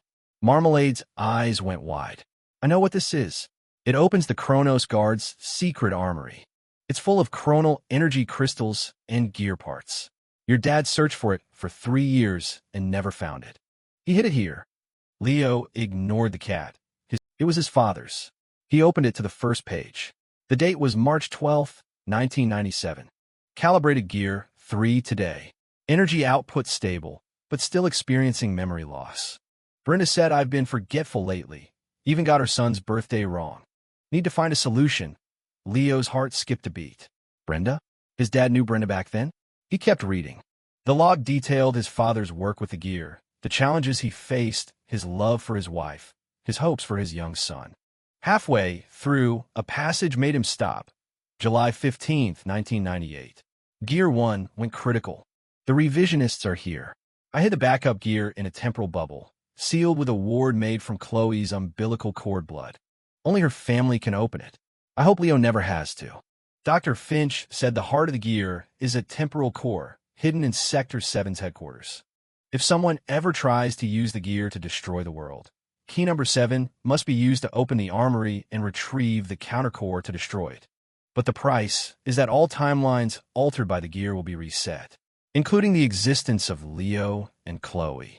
It must never be used, except as a last resort. Leo's hand tightened, wrinkling the page. Temporal core? Countercore? Resetting the timeline? It meant that if he used the countercore, he and Chloe might just disappear, as if they had never been born. What's wrong? Chloe sensed his distress and tugged on his sleeve. Nothing, Leo said, closing the notebook and forcing a smile. We found something that can make you better. He placed the key and notebook back in the box. As he was about to close it, he noticed a small line of text engraved on the bottom. The clock's pendulum holds the second temporal anchor. A temporal anchor? He remembered that term from when the gear first activated. Let's go to the top, he said, picking up his sister. Dad might have hidden something else in the pendulum. At the top of the tower, the morning mist had burned off, and sunlight streamed through the skylight, illuminating a massive brass pendulum. It was covered in a green patina, but the intricate gear patterns were still visible. Leo examined it closely and found a small keyhole at its base, a perfect match for key number 7. "Try it," Marmalade urged. Leo hesitated, then inserted the key. With a gentle turn, the pendulum clicked and began to swing. As it swung, the entire tower began to vibrate. The walls lit up with the blue, gear-like patterns, and the clock hands, frozen at 3:17, began to move backward. "What's happening?" Chloe clung to his neck. Second temporal anchor activated. Synchronizing with main gear, as the blue text flashed, a hidden compartment popped open on the back of the pendulum. Inside was a small glass vial filled with a silvery white powder. It looked like the Chronos sand, but purer. "It's pristine Chronos sand," Marmalade yelled, practically bouncing with excitement. "It's 10 times more powerful than the other stuff. With this, you can cure your sister without ever having to deal with Sector 7. Leo's heart pounded. He reached for the vial, but the door to the roof burst open. Kincaid and a dozen soldiers in black tactical gear stormed in, their guns aimed at him. "Miller, put it down." His robotic eye glowed, and behind him, in a white lab coat, was Dr. Finch. "It seems we arrived just in time," Dr. Finch said, adjusting his glasses, his eyes filled with greed. "Pristine Chronos sand. Enough to fully awaken the Chronos gear. We won't just be able to change the past. We'll be able to create entirely new timelines. Aren't you a revisionist? What are you doing with Sector 7? Marmalade spat. "The ends justify the means," Dr. Finch smiled. "This alliance is temporary. Once the gear is awakened, these grunts will be obsolete." Kincaid's face tightened, but he said nothing. Leo shielded Chloe with his body, clutching the vial. "You're not getting it. Don't be a fool." Kincaid stepped forward, his eye flaring. "Stasis agent, chronal vessel. I know what your cures look like. Then we'll take it by force." Kincaid waved his hand. "Get him. Alive." The soldiers closed in. Leo knew he couldn't fight them all. He looked at the swinging pendulum, then at the vial in his hand. An idea formed. He threw the vial at Dr. Finch. "Here, you can have it." Dr. Finch's eyes lit up, and he reached for it. Just as his fingers were about to close around the vial, Leo pressed a specific line on the gear, a failsafe he'd read about in the log, designed to detonate stored energy. Initiating chronal detonation. Target: pristine Chronos sand. Cost: 1 year of lifespan. Boom. The vial exploded in Dr. Finch's hand. The silvery powder erupted in a massive sphere of light. Time inside the sphere seemed to warp. Dr. Finch's scream slowed to a crawl, his face frozen in terror. His body aged decades in seconds, his hair turning white, his skin wrinkling, until he collapsed, a mummified corpse. "You're insane." Kincaid staggered back, his robotic eye flickering wildly. "Open fire. Turn him into Swiss cheese." As the guns fired, Leo grabbed Chloe and dove for the hidden compartment behind the pendulum. The wall there had been cracked by the explosion. He slammed his body against it, and it crumbled, revealing a narrow, steep maintenance shaft leading down. "Jump!" He pushed Chloe in first, then followed. Marmalade landed neatly on his shoulder. Kincaid's furious shouts and the sound of gunfire echoed from above. Bullets whizzed past his head. He didn't look back, just held on to Chloe and slid down, the light at the end of the shaft growing brighter. Just as he was about to emerge, something wrapped around his wrist. It was a metal wire dangling from the ceiling of the shaft, a small, blinking device attached to its end. "Got you." Kincaid's voice echoed from above, cold and triumphant. "That's a temporal lock. It will freeze the chronal energy in your body. Enjoy being stuck in this moment forever."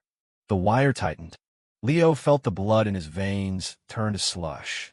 His body grew rigid and became hard to breathe. His vision blurred. He could hear Chloe crying his name, but her voice sounded distant. Chronal energy forcibly frozen. Authority dropping rapidly. Host will to survive detected. The blue text flickered erratically. The lines on the gear grew dim. Leo's consciousness began to fade. He saw his father's face, his mother's smile, Chloe telling him his dancing was dorky. "I can't stop here." With his last ounce of strength, he bit his own lip hard. A drop of blood fell onto the gear. Guardian blood detected. Emergency protocol triggered. Authority temporarily elevated to 10%. Temporal leap unlocked. A powerful force surged from the gear, snapping the metal wire. Leo felt a weightlessness as the world twisted and spun. He held Chloe tight as he was propelled through the light at the end of the shaft. When his feet hit solid ground, he was standing at the entrance to the old street, the sun shining, people walking by as if nothing had happened. The maintenance shaft entrance was gone, leaving only a crack in the wall. "Did we escape?" Chloe asked, her voice trembling. Leo nodded. A sharp pain shot through his back. He'd been shot. The bullet was still inside him. "Now, you're bleeding." Chloe burst into tears. "It's okay, it's just a scratch," he started to say, but then his face went pale. The gear was gone. In the chaos of the temporal leap, it must have fallen. He whipped his head around and looked up at the clock tower. Kincaid was standing at the top, holding the familiar bronze cog high in the air, his robotic eye glinting in the sun. He had the gear. Leo's heart sank. Without the gear, how could he fight Sector 7? How could he cure Chloe? How could he pay back the time debt? Just then his phone rang. It was Silas. "Kid, you lost the gear. Don't panic. Get to the shop. I have something to show you. The most important thing your father left behind, besides the gear itself."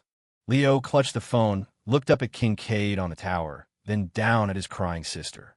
He took a deep breath. He still had people to protect. "Chloe, we're going to the record shop." The sun cut through the eaves of the old buildings, casting dappled light on the street. Leo held his sister and walked forward, his shadow stretching long behind him. He didn't know what Silas had for him, but he knew this game of cat and mouse with time was far from over. Chapter 8. The secret in the vinyl-to-roll-down gate of Stardust Records was only halfway up. Leo had to duck to get inside, holding Chloe, nearly tripping over a stack of cardboard boxes. The shop was even dimmer than before, the curtains drawn tight. A few old desk lamps cast yellow circles of light on the floor. Silas sat behind the counter, gently wiping a vinyl record with a pair of tweezers. An old record player sat beside him, its horn dusty. "You're here," Silas said without looking up. He placed the record on the turntable. "Have a seat." These old bones moved slow. Chloe looked around with curiosity. The shelves were neatly packed with tapes and CDs, their plastic cases yellowed with age, but meticulously clean. Posters of old bands and singers Leo didn't recognize adorned the walls. "You said my dad left something else?" Leo gently set Chloe down in a wicker chair.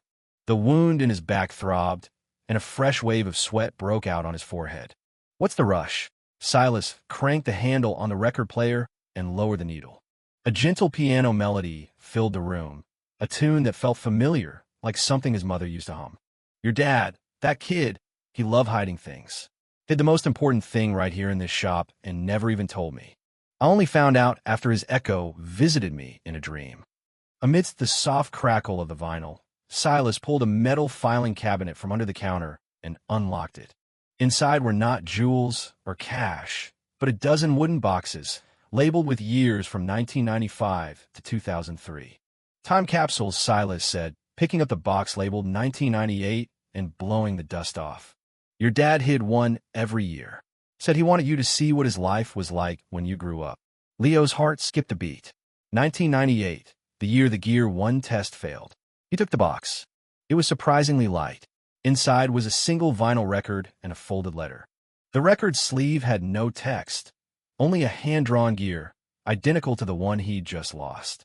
"This record, don't touch it," Silas snapped, his tweezers darting out to gently lift the record. "That's not an ordinary record. It's a chronal medium. Your dad forged it with 3 years of his own memories. If you touch it with your bare hands, it'll drain your energy." Leo snatched his hand back as Silas placed the record on the turntable. When the needle dropped this time, there was no music, only the static hiss of a dead radio station. "Why is there no sound?" Chloe whispered. "It needs a key," Silas said, pulling a small metal sliver from his pocket. It was shaped like half a gear, the Chronos Guard sigil Leo had lost at the hospital. Silas had retrieved it. He pressed the metal sliver against the record player's horn, and something magical happened. The static vanished, replaced by his father's voice, young and vibrant, slightly out of breath, as if he'd just been running. "Leo, when you hear this, I might already be gone. Don't be sad. In my life, I got to meet your mother, and I got to have you and Chloe. That's more than enough. Tears welled in Leo's eyes. It was his father's voice. July 15th, 1998. The day Gear 1 went critical. I had a chance to run, but I saw that old bastard Finch trying to remove the temporal core. If the revisionists got their hands on that thing, it would have leveled half the city. I had no choice but to initiate the self-destruct and shatter the core. They all thought the core was destroyed. It wasn't. I secretly saved the largest fragment and embedded it in this record. This fragment can locate the other pieces. If you can find them all, you can build a pseudo-core. It won't be as powerful as the original, but it'll be enough to deal with those Sector 7 thugs. And Kincaid, you have to be careful of him. He's a double agent. He's been working for the revisionists all along. He's the one who tipped off Finch about Gear 1. He doesn't want the gear for Sector 7. He wants to be the king of time himself. Chloe's illness. I'm so sorry, sweetie. To save your mother, I used too much of my own energy, and it affected you. But I found a cure. In the temporal fissure at the old steel yard, there's a plant called a reverse time. It only blooms once every 300 years, and this is the year. Remember, when you harvest it, you must use pure silver shears. Don't let it touch any other metal. And one last thing. His father's voice caught, a mix of a laugh and a sob. Leo, don't be like me. The Chronos Guard doesn't protect time, it protects people. If you ever get tired, just put all down. Take care of Chloe and live a good life. That's more important than anything. The record let out a final, piercing screech, and the voice stopped. The needle had carved a white line in the vinyl, leaving a small nick. The shop was silent, except for Chloe's muffled sobs. Leo clenched his fists, the pain in his back a dull echo of the ache in his heart. His father knew everything. He had foreseen all of this, even Kincaid's betrayal. Reverse time, Leo whispered. If I go to the steel yard now, is there still time? It'll be tight, Silas said, carefully placing the record back in its box. Now that Kincaid has the gear, he'll be able to sense the core fragment too. And the reverse time must be picked at midnight. It's already afternoon. I'm going, Leo said without hesitation. Even if there's only a 1 in a million chance, I have to try. Are you trying to get yourself killed? Silas glared at him. Your back needs to be treated. Kincaid's men are probably all over the city. You'll be spotted the moment you step outside. I have a plan, Leo said, his eyes landing on the cardboard boxes by the door. Brenda's hardware store isn't far. She has a delivery truck. He was cut off as a roll-down gate was kicked open. Sunlight streamed in. Kincaid stood in the doorway, the lost gear in his hand, a cold smile on his face. Leo Miller. Don't bother. Hand over the core fragment, and I'll make your death quick. Leo's heart sank. How had he found them? You old fool. You're good at hiding. Kincaid's gaze swept over Silas, then landed on the metal cabinet. Give me all the time capsules, or this shop, and your old bones will be your tomb. Silas slowly stood up, the metal rod from before appearing in his hand. You want to touch my shop? You'll have to get through me first. You're asking for it. Kincaid waved his hand, and his men raised their guns. Don't. Leo stepped in front of Silas. The fragment is on me. Let them go, and I'll go with you. Now. Chloe screamed, trying to run to him, but Marmalade held her back. A wise choice, Kincaid smiled. Toss it over. Leo reached into his pocket. He'd pocketed the record while Silas was talking. He held it, the pain in his back making his vision swim. I can't give up. He looked at the record player, then at the metal rod in Silas's hand. A desperate plan formed in his mind. You can have the fragment, Leo said, slowly raising the record over his head. But you have to promise me one thing. Let my sister go. Kincaid's robotic eye flickered. Deal. He waved his hand, and 2 agents started toward Chloe. Leo's heart was in his throat. Just as they were about to reach her, he threw the record, not at Kincaid, but at the record player. Silas now. The record shattered against the machine. The core fragment inside erupted in a blinding blue light. Time in the shop froze. Kincaid's smile froze on his face. The agent's movements halted mid-stride. Even the dust motes hung, suspended in the air. Only Leo and Silas could move. Go! Silas pried, opened the back window with his rod. These old bones can hold them for a while. Remember the steel yard, 3rd sublevel of furnace number 3. That's where the reverse time is. Leo scooped up Chloe, Marmalade already on the windowsill. He glanced back. Silas was pushing records off the shelves, each one exploding in a flash of blue light, trapping Kincaid and his men in a cage of frozen time. Thank you. Leo gritted his teeth and jumped out the window. The back alley was narrow and damp. He ran, holding Chloe, his back bleeding freely, soaking his shirt. He could hear the explosions from the shop and Kincaid's enraged roar as the time lock broke. Leo, you're bleeding so much. Chloe's tears were hot on his neck. I'm okay, he gasped, turning into another alley. We're going to Brenda's. She can help us. He didn't know if Silas would make it, if Kincaid would follow, if the reverse time even existed. But he had to run. He reached the back door of Reliable Hardware just as his vision went black. Brenda was taking out the trash. She saw him and dropped the can with a clatter. Good Lord, what happened to you? She rushed over and saw the blood on his back, her eyes instantly turning red. Was it that bastard Kincaid? I knew he was no good. Brenda, Leo's voice was faint. Please, take us to the steel yard. What do you go to that godforsaken place for? She helped him inside, pressing her apron to the wound. You need a hospital. You're going to bleed to death. Chloe's cure. It's the only place. His consciousness was fading. Please. Brenda looked at the sobbing Chloe in his arms, then at Leo's pale face. She bit her lip. Wait here. She ran into the back and came out a few minutes later with a first aid kit and a set of car keys. I'm locking up. We're going now. My husband used to work at the mill. He told me how to get to the 3rd sublevel. Leo felt a wave of relief as his world went completely dark. The last thing he heard was his father's voice from the record. Leo, don't be like me. Live a good life. But Dad, some responsibilities you can't run from. When Leo woke up, the car was already in the steel yard. The setting sun painted the derelict buildings a fiery red. Brenda was at the wheel, muttering curses under her breath. Chloe was asleep on his shoulder. You're awake? Brenda glanced at him and handed him a bottle of water. Midnight's in half an hour. We have to hurry. Leo sat up. His back had been bandaged, and the pain had subsided to a dull ache. He looked out the window.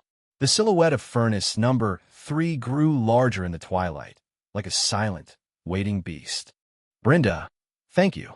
Don't thank me, she said, turning her head away. Your dad helped my son out of a jam once.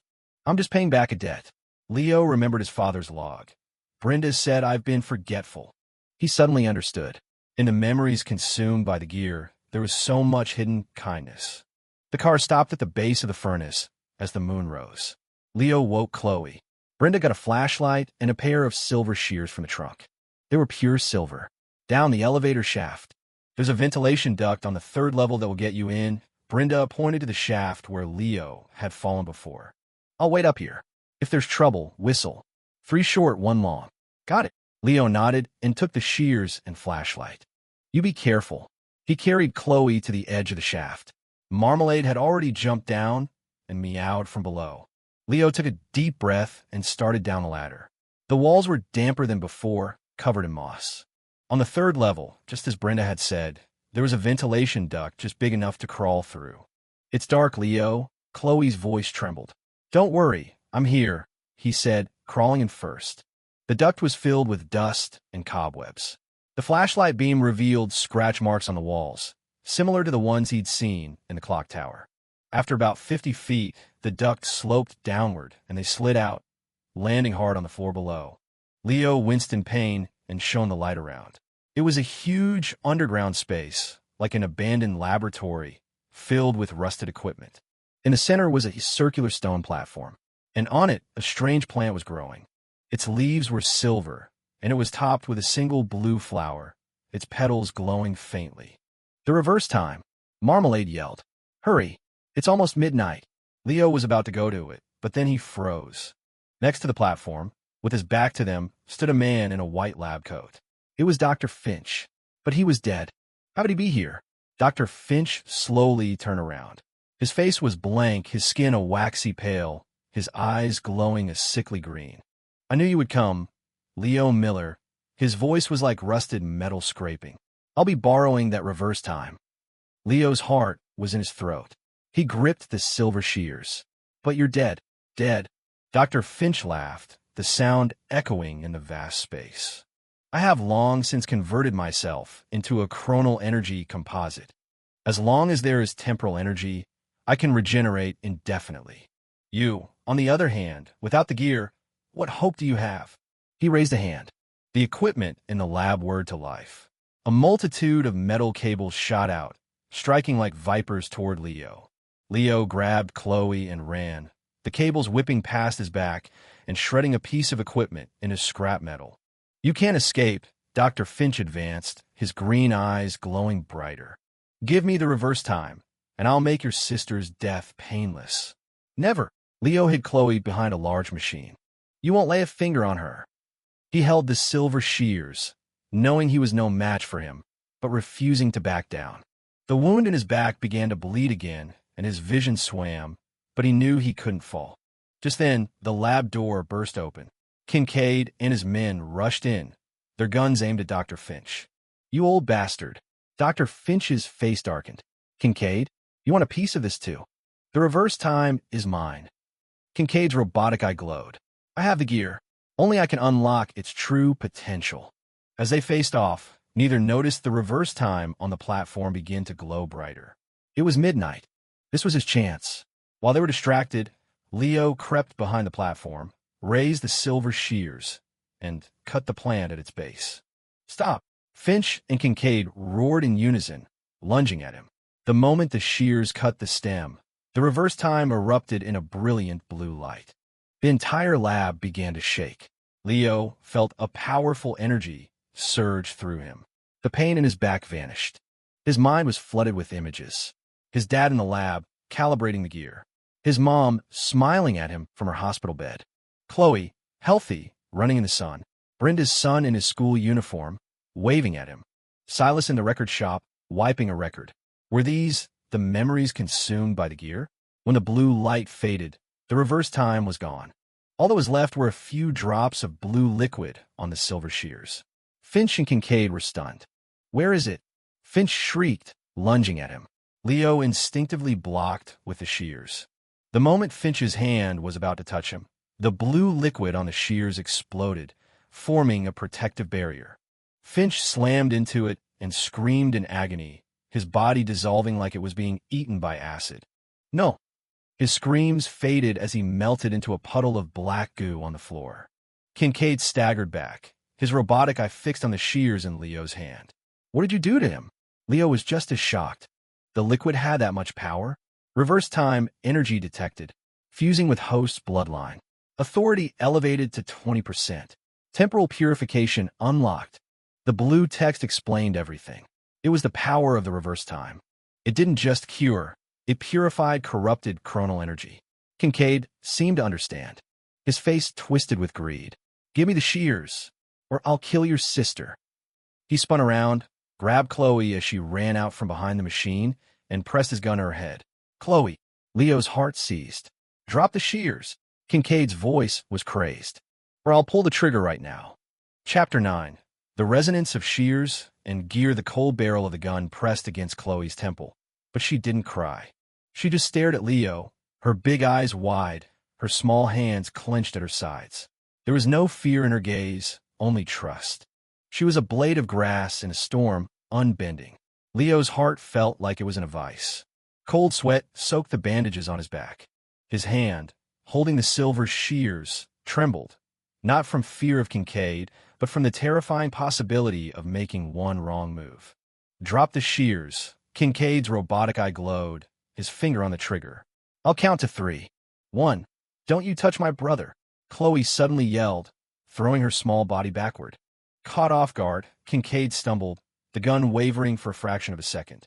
It was all the time Leo needed. Moving on pure instinct, he lunged, the silver shears scything through the air toward Kincaid's wrist. The glowing blue liquid on the blades made contact, and Kincaid screamed as if he'd been burned, his hand flying open. Chloe scrambled away and into Leo's arms. Kincaid clutched his wrist, which was now smoking, his robotic eye flickering wildly. The energy of the reverse time. You've fused it with your bloodline. Leo shielded his sister, holding the shears defensively. He could feel the blue light from the blades flowing into him, resonating with a power deep inside. the energy from the plant, harmonizing with the remnant of his father's will. You think this is a victory? Kincaid suddenly laughed, pulling the gear from his pocket and holding it aloft. I have the gear, so what if it's bonded to you? I can force it to obey. He bit his own thumb and smeared blood across the gear surface. The bronze cog erupted in a blinding red light, its lines spinning manically. The lab equipment began to shake, and spiderweb cracks spread across the walls.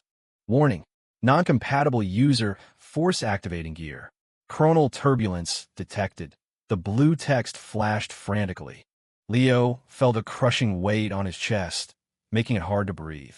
The gear was unleashing a storm of raw temporal energy, and it felt like 1,000 invisible knives slicing at his skin. Feel this power. Kincaid's body seemed to swell in the red light, his clothes tearing as gear-like patterns appeared on his skin. This is the true meaning of time.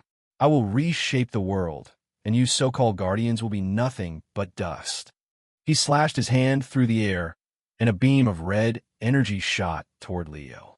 Chloe squeezed her eyes shut, but Leo twisted, pulling her out of the way. The beam hit a machine behind them, and the solid steel melted like ice cream, releasing a noxious smell. You can dodge once, but can you dodge forever? Kincaid advanced, firing beam after beam. Give me the power of the reverse time. I'll let you be my second in command. We can rule time together. Leo scrambled between the machines, holding Chloe tight, the wound in his back tearing open again. He knew he couldn't keep this up. He had to get the gear back. Leo, use that. Chloe suddenly pointed at Kincaid's feet. It was the metal container Dr. Finch had left behind, still humming with residual energy. Leo's eyes lit up. He dove, kicking the container at Kincaid. It exploded in a flash of white light as it collided with the gear's red aura. Kincaid was thrown back, and the gear in his hand faltered, its red light dimming. You're dead. Kincaid roared, tossing the gear into the air. It hovered, shooting out a web of red light that descended upon Leo. Authority 20%, temporal shield triggered. Leo instinctively raised the silver shears. The blue light flared, forming a protective dome. The red web hit the shield and sizzled like water on a hot skillet. How is this possible? Kincaid stared in disbelief. How is your authority so high? Leo was just as surprised. He could feel the shears absorbing the red light from the gear, the blue barrier purifying the chaotic energy, turning it into a gentle warmth that flowed into his body, mending his wounds. It's the reverse time. Marmalade's voice was filled with excitement. It's purifying the gear's corruption. Your dad could never figure out how to do that, and that's why the gear consumed his memories. It all clicked into place. His dad's log mentioned the chrono sand could stop memory loss, but it needed the energy of the reverse time to be activated. Impossible. I'm the chosen one. Kincaid screamed, lunging for the hovering gear. It's mine. Just as his hand was about to close around it, the gear chimed, a clear, pure note. The red light vanished completely, transforming into a stream of energy that shot toward the silver shears in Leo's hand. No. Kincaid let out a cry of despair. The moment the gear connected with the shears, blue and bronze light intertwined, forming a spinning sphere. A warm current washed over Leo, and the fragmented memories he had lost returned in a flood. His dad's calloused hands teaching him how to fix a bike chain. His mom's gentle eyes as she knitted him a sweater. Chloe's first mumbled bro. Even Brenda, sneaking an extra piece of chicken into his lunch. All the moments he thought were gone forever were back, as vivid as if they had happened yesterday. When the light faded, the gear was fused to the head of the silver shears, creating a unique weapon. The blue and bronze lines flowed over its surface, as if alive. Kincaid collapsed to the ground. The red light in his robotic eye had gone out, revealing an empty socket. Without the gear's power, he had aged decades in an instant. Why? He whispered, his voice barely audible. Leo walked over to him, the sheer gear in his hand. Because you wanted to control time. I just want to protect the people I care about. Kincaid opened his mouth to say something, but then his eyes closed, and his body dissolved into motes of light, fading into the air. He never understood that the gear's true power wasn't in destruction, but in preservation. The tremors in the lab subsided. Leo carried Chloe to the stone platform. The sheer gear chimed again, and a single drop of blue liquid formed on its surface. The essence of the reverse time, Marmalade said, hopping onto his shoulder.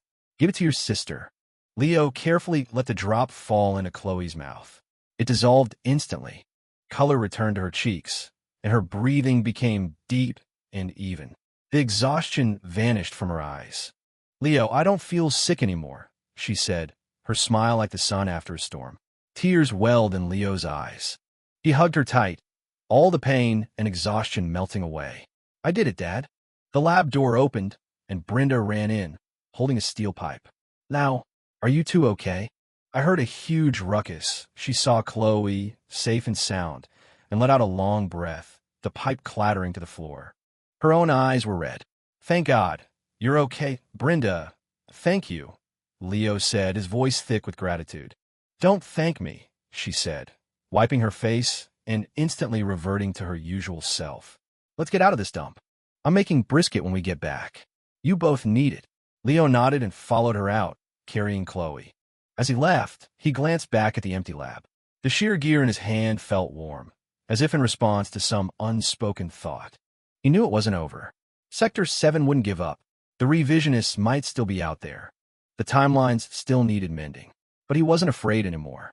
He had the sheer gear, a healthy sister, Brenda's brisket, Silas's records, and a noisy cat. Most importantly, he had his memories back, the warmth that would carry him through whatever came next. As they left the steel yard, the sun was rising, casting long shadows from the furnaces. Chloe was asleep in his arms, a small smile on her face. Where to now? Marmalade yawned. Leo looked at the sunrise and tightened his grip on the sheer gear. Home. Home to the place with rent to pay, pipes to fix, his sister's laughter, and the simple, messy business of living. As for the secrets hidden in the cracks of time, the debts still unpaid, they could wait. After all, sometimes protecting the ordinary is the most extraordinary thing a person can do.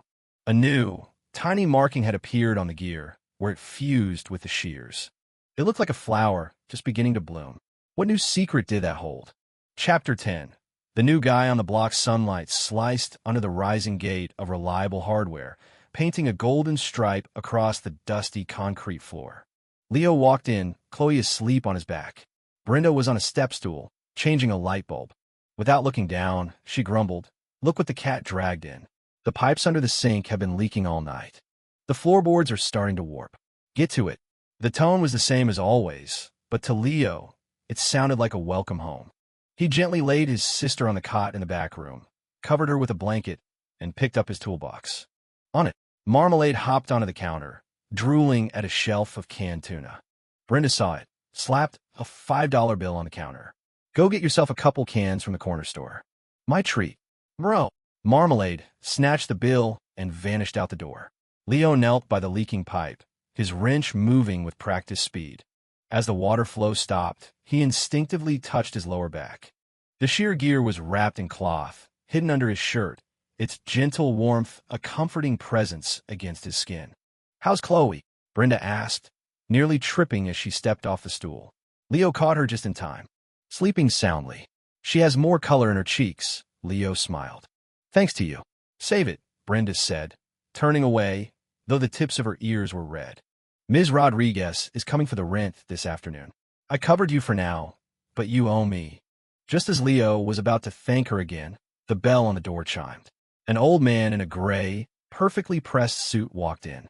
His hair was impeccably combed, and he leaned on a mahogany cane. His eyes were sharp as a hawk's, scanning every corner of the store. Can I help you? Brenda asked, her tone more subdued than usual. This man didn't look like he was here for nuts and bolts. The old man ignored her. His gaze landed on Leo, and then, with unnerving accuracy, on the spot on his lower back where the sheer gear was hidden. A knowing smile touched his lips. Young man, I need to borrow a wrench. Leo's heart skipped a beat. He gripped the wrench in his hand. The man's gaze was unsettling, as if he could see right through his clothes. High purity, chronal energy, fluctuation detected. Identity unknown. Danger level moderate. The blue text flashed and vanished. Leo calmly stood and handed the wrench over. Here you go. The old man took it, his fingers brushing Leo's. A faint static charge passed between them. Leo knew instantly. This man was one of them, and his power was more refined than Kincaid's. "Thank you," the old man said, weighing the wrench in his hand. He suddenly asked, "I hear you paid a visit to the old steel yard a few days ago." Leo's body tensed. "Who told you that?" "The echoes are whispering all over the city." The old man placed a wrench on the counter, his cane tapping the floor. "Someone used a reverse time to purify the gear's corruption and destroyed Kincaid's power source." "Quite impressive." Brenda, who was holding a glass of water, froze. She slowly sidled over to Leo, a rusty machete appearing in her hand from under the counter. "Who are you?" Leo's hand went to his back, ready to draw the shear gear. "Relax," the old man smiled, pulling a small black notebook from his pocket. The cover was embossed with a golden gear, similar to the one on his father's log. "I'm with the Temporal Bureau." "The name's Chin." "The Temporal Bureau?" Leo had never heard of it. "We regulate people like you, chronal agents," Chin said, putting the notebook away. "With Kincaid's defection and Dr. Finch's death, Sector 7 and the revisionists are in disarray. The city's timeline is unstable. We need someone to clean up the mess." His gaze fell on Leo's back again. "The shear gear you possess is currently the only tool capable of stabilizing temporal fissures. Come with me, help the Bureau fix a few loose ends, and you'll be well compensated." "No," Leo refused without a second thought. "I just want to take care of my sister." "Don't be so hasty, young man." Chin's voice hardened. "You think you're safe hiding in this hardware store? Kincaid's loyalists are still looking for you. Not to mention the independent time hunters who specialize in hunting down people who possess artifacts like yours." He took a photo from his pocket and placed it on the counter. "This was found on the east side 3 days ago. An old woman who possessed a time shard. A hunter drained her, and now she's an echo." The woman in the photo was blurry, her body translucent. It was Mrs. Gable. Leo's fists clenched, his nails digging into his palms. "I help you with your problems. You help me with mine," Chin said, taking back the photo. "A fair trade." Brenda slammed the machete on the counter. "Who do you think you're scaring? Our Leo isn't going anywhere. What are you going to do about it?" Chin glanced at her, and the coldness in his eyes made her take an involuntary step back. But she quickly puffed out her chest again. "You want to start something? You start it with me." "Brenda," Leo stopped her. He looked at Chin. "I have conditions." "I am listening." "First, you don't touch my sister or Brenda." Leo's voice was firm. "Second, I'll help stabilize the fissures, but I'm not joining any organization. Third, when the job is done, you provide me with enough chronal energy crystals to permanently cure my sister." Chin stared at him for a long moment, then broke into a smile. "Interesting, just like your father. It's a deal." He unscrewed the head of his cane and produced a small metal cylinder. "This is a temporal beacon. It will glow whenever there's a fissure nearby. Tonight at midnight, there's a small one at the old docks. You handle that, and we'll consider our partnership begun." Leo took the cylinder. Its cold, smooth feel was a dose of reality. It was similar to Silas's chronometer, but more advanced. "Don't try anything funny," Chin said, turning to leave. "My people are nearby. If you run, I won't run," Leo cut him off. "But if you betray me, I promise you'll regret it." Chin paused at the door, then left without another word. The bell chimed, and the store was quiet again. Brenda finally let out a breath, her knees buckling. "That old man, he's terrifying." Leo didn't respond, just turned the cylinder over in his hand. He knew that agreeing to Chin's offer meant his quiet life was over. But the photo of Mrs. Gable was a thorn in his heart. He couldn't let innocent people suffer just so he could have peace. "Leo, are you really going to go?" Brenda asked, her voice filled with worry. "Yeah," he said, putting the cylinder away. "Don't worry. I can handle it." A small noise came from the back room. Chloe walked out, rubbing her eyes. She saw Leo and ran to him, hugging his legs. "Leo, I'm Festi. I'll get you some water," he said, picking her up, his heart filled with a fierce, protective love. He would do anything to make sure she could live a life where her biggest problem was being thirsty. The afternoon sun moved across the floor. Leo peeled an apple for Chloe. Brenda did her accounting. Marmalade napped on a box of tuna. The occasional customer came in, their haggling a normal, everyday sound. Leo took it all in and remembered a line from his father's log. The most precious time is the time you can afford to waste. He looked at his sister, at Brenda, and felt the weight of the sheer gear under his shirt. Whatever was waiting for him at the old docks tonight, he wouldn't back down. Because he wasn't just protecting the people in front of him. He was protecting this time that was precious enough to waste. As the sun began to set, the metal cylinder on the table began to glow, a soft green light pointing west. Midnight was approaching. Chapter 11. Whispers at the old docks. The midnight wind carried the scent of salt and decay, whipping small waves against the rotting pylons of the old docks. Leo had the sheer gear tucked into the back of his belt, the temporal beacon from Chin glowing in his hand like a small green lantern. The docks were deserted. Rusted tin roofs groaned in the wind, and the ground was littered with torn fishing nets and splintered crates. Leo moved quietly, his boots crunching on the gravel. "Beacon says it's just ahead," he murmured into the tiny microphone clipped to his collar, another one of Chin's gadgets. He'd wanted to bring marmalade, but Brenda had insisted the cat stay behind to guard the store. After 100 yards, the beacon's light began to flash, pointing toward a half-submerged shipping container.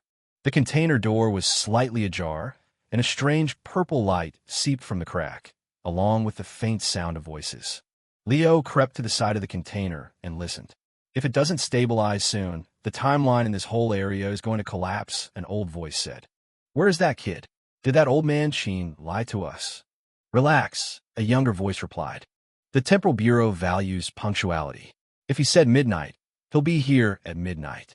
"Punctuality doesn't fix a fissure," the old voice grumbled. "Back when your grandfather and I guarded these docks, we didn't need all these fancy gadgets. A good wrench was all it took to knock a rogue time stream back in line." Leo's brow furrowed. The voice was familiar. It sounded like Mr. Henderson, the old man who ran the clock repair shop down the street. He gently pushed the door open and peered inside. Two figures sat on an old tarp. One was a white-haired old man, polishing a rusty wrench. The other was a young man in a jumpsuit, holding a red version of Leo's beacon. It was Mr. Henderson. Leo used to watch him work when he was a kid. The old man could fix any broken watch, and rumor had it he used to be a foreman at the docks. "Mr. Henderson," Leo said, stepping inside. The old man looked up, his eyes widening. "Well, I'll be. Lao, what are you doing here? Did old man Chin send you?" "You know me?" Leo was surprised. "Your dad used to bring you by my shop all the time." Mr. Henderson grinned, revealing a mostly toothless mouth. "You were only about this high, always staring at the cuckoo clock." The young man laughed. "So, you the new guy Director Chin told us about?" "I'm Mark, Temporal Bureau, 3rd Division. Mr. Henderson is a consultant. He knows the time streams in this area better than anyone." Leo then noticed the strange equipment in the corner. Green waveforms danced on the screens. The purple light was coming from behind the equipment, where the air shimmered as if in a heat wave. Through the shimmer, he could see the faint image of another dock. Women in old-fashioned dresses, rickshaws rolling by. It was a scene from decades ago. "It's a temporal fissure," Mark explained. "These docks have been rebuilt 3 times, and each time it messed with the timeline. A rift opened up this afternoon. If it gets any bigger, it'll start pulling in the surrounding neighborhood." Mr. Henderson sighed. "I tried the old way. Didn't work. The new time streams are too delicate. They need your newfangled tools." Leo pulled out the shear gear. The moment he touched it, he felt a faint vibration. It was resonating with the fissure. "Director Chin said your gear could stabilize it?" Mark's eyes lit up. "Quick, try it. My equipment is about to overload." Leo walked to the shimmering air and took a deep breath. He remembered his father's words from the log. "Time is like water. It's better to guide it than to block it."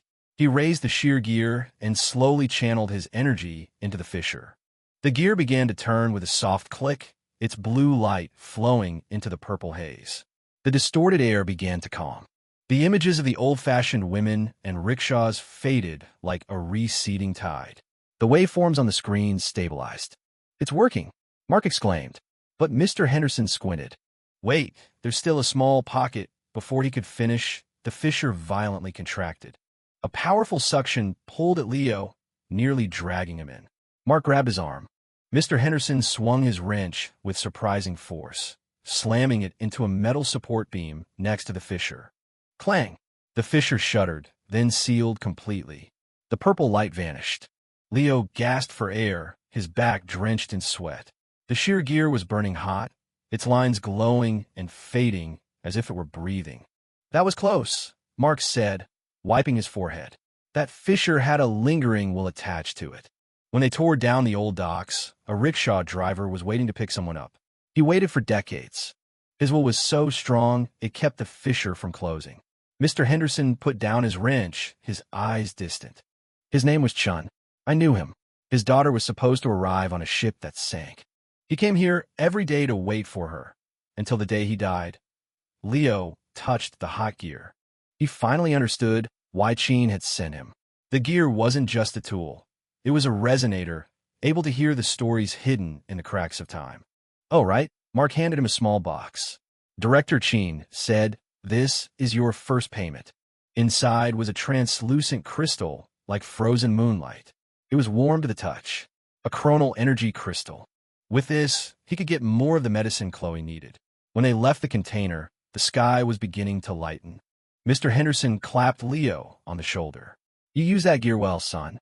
With time, you have to remember what needs remembering and forget what needs forgetting.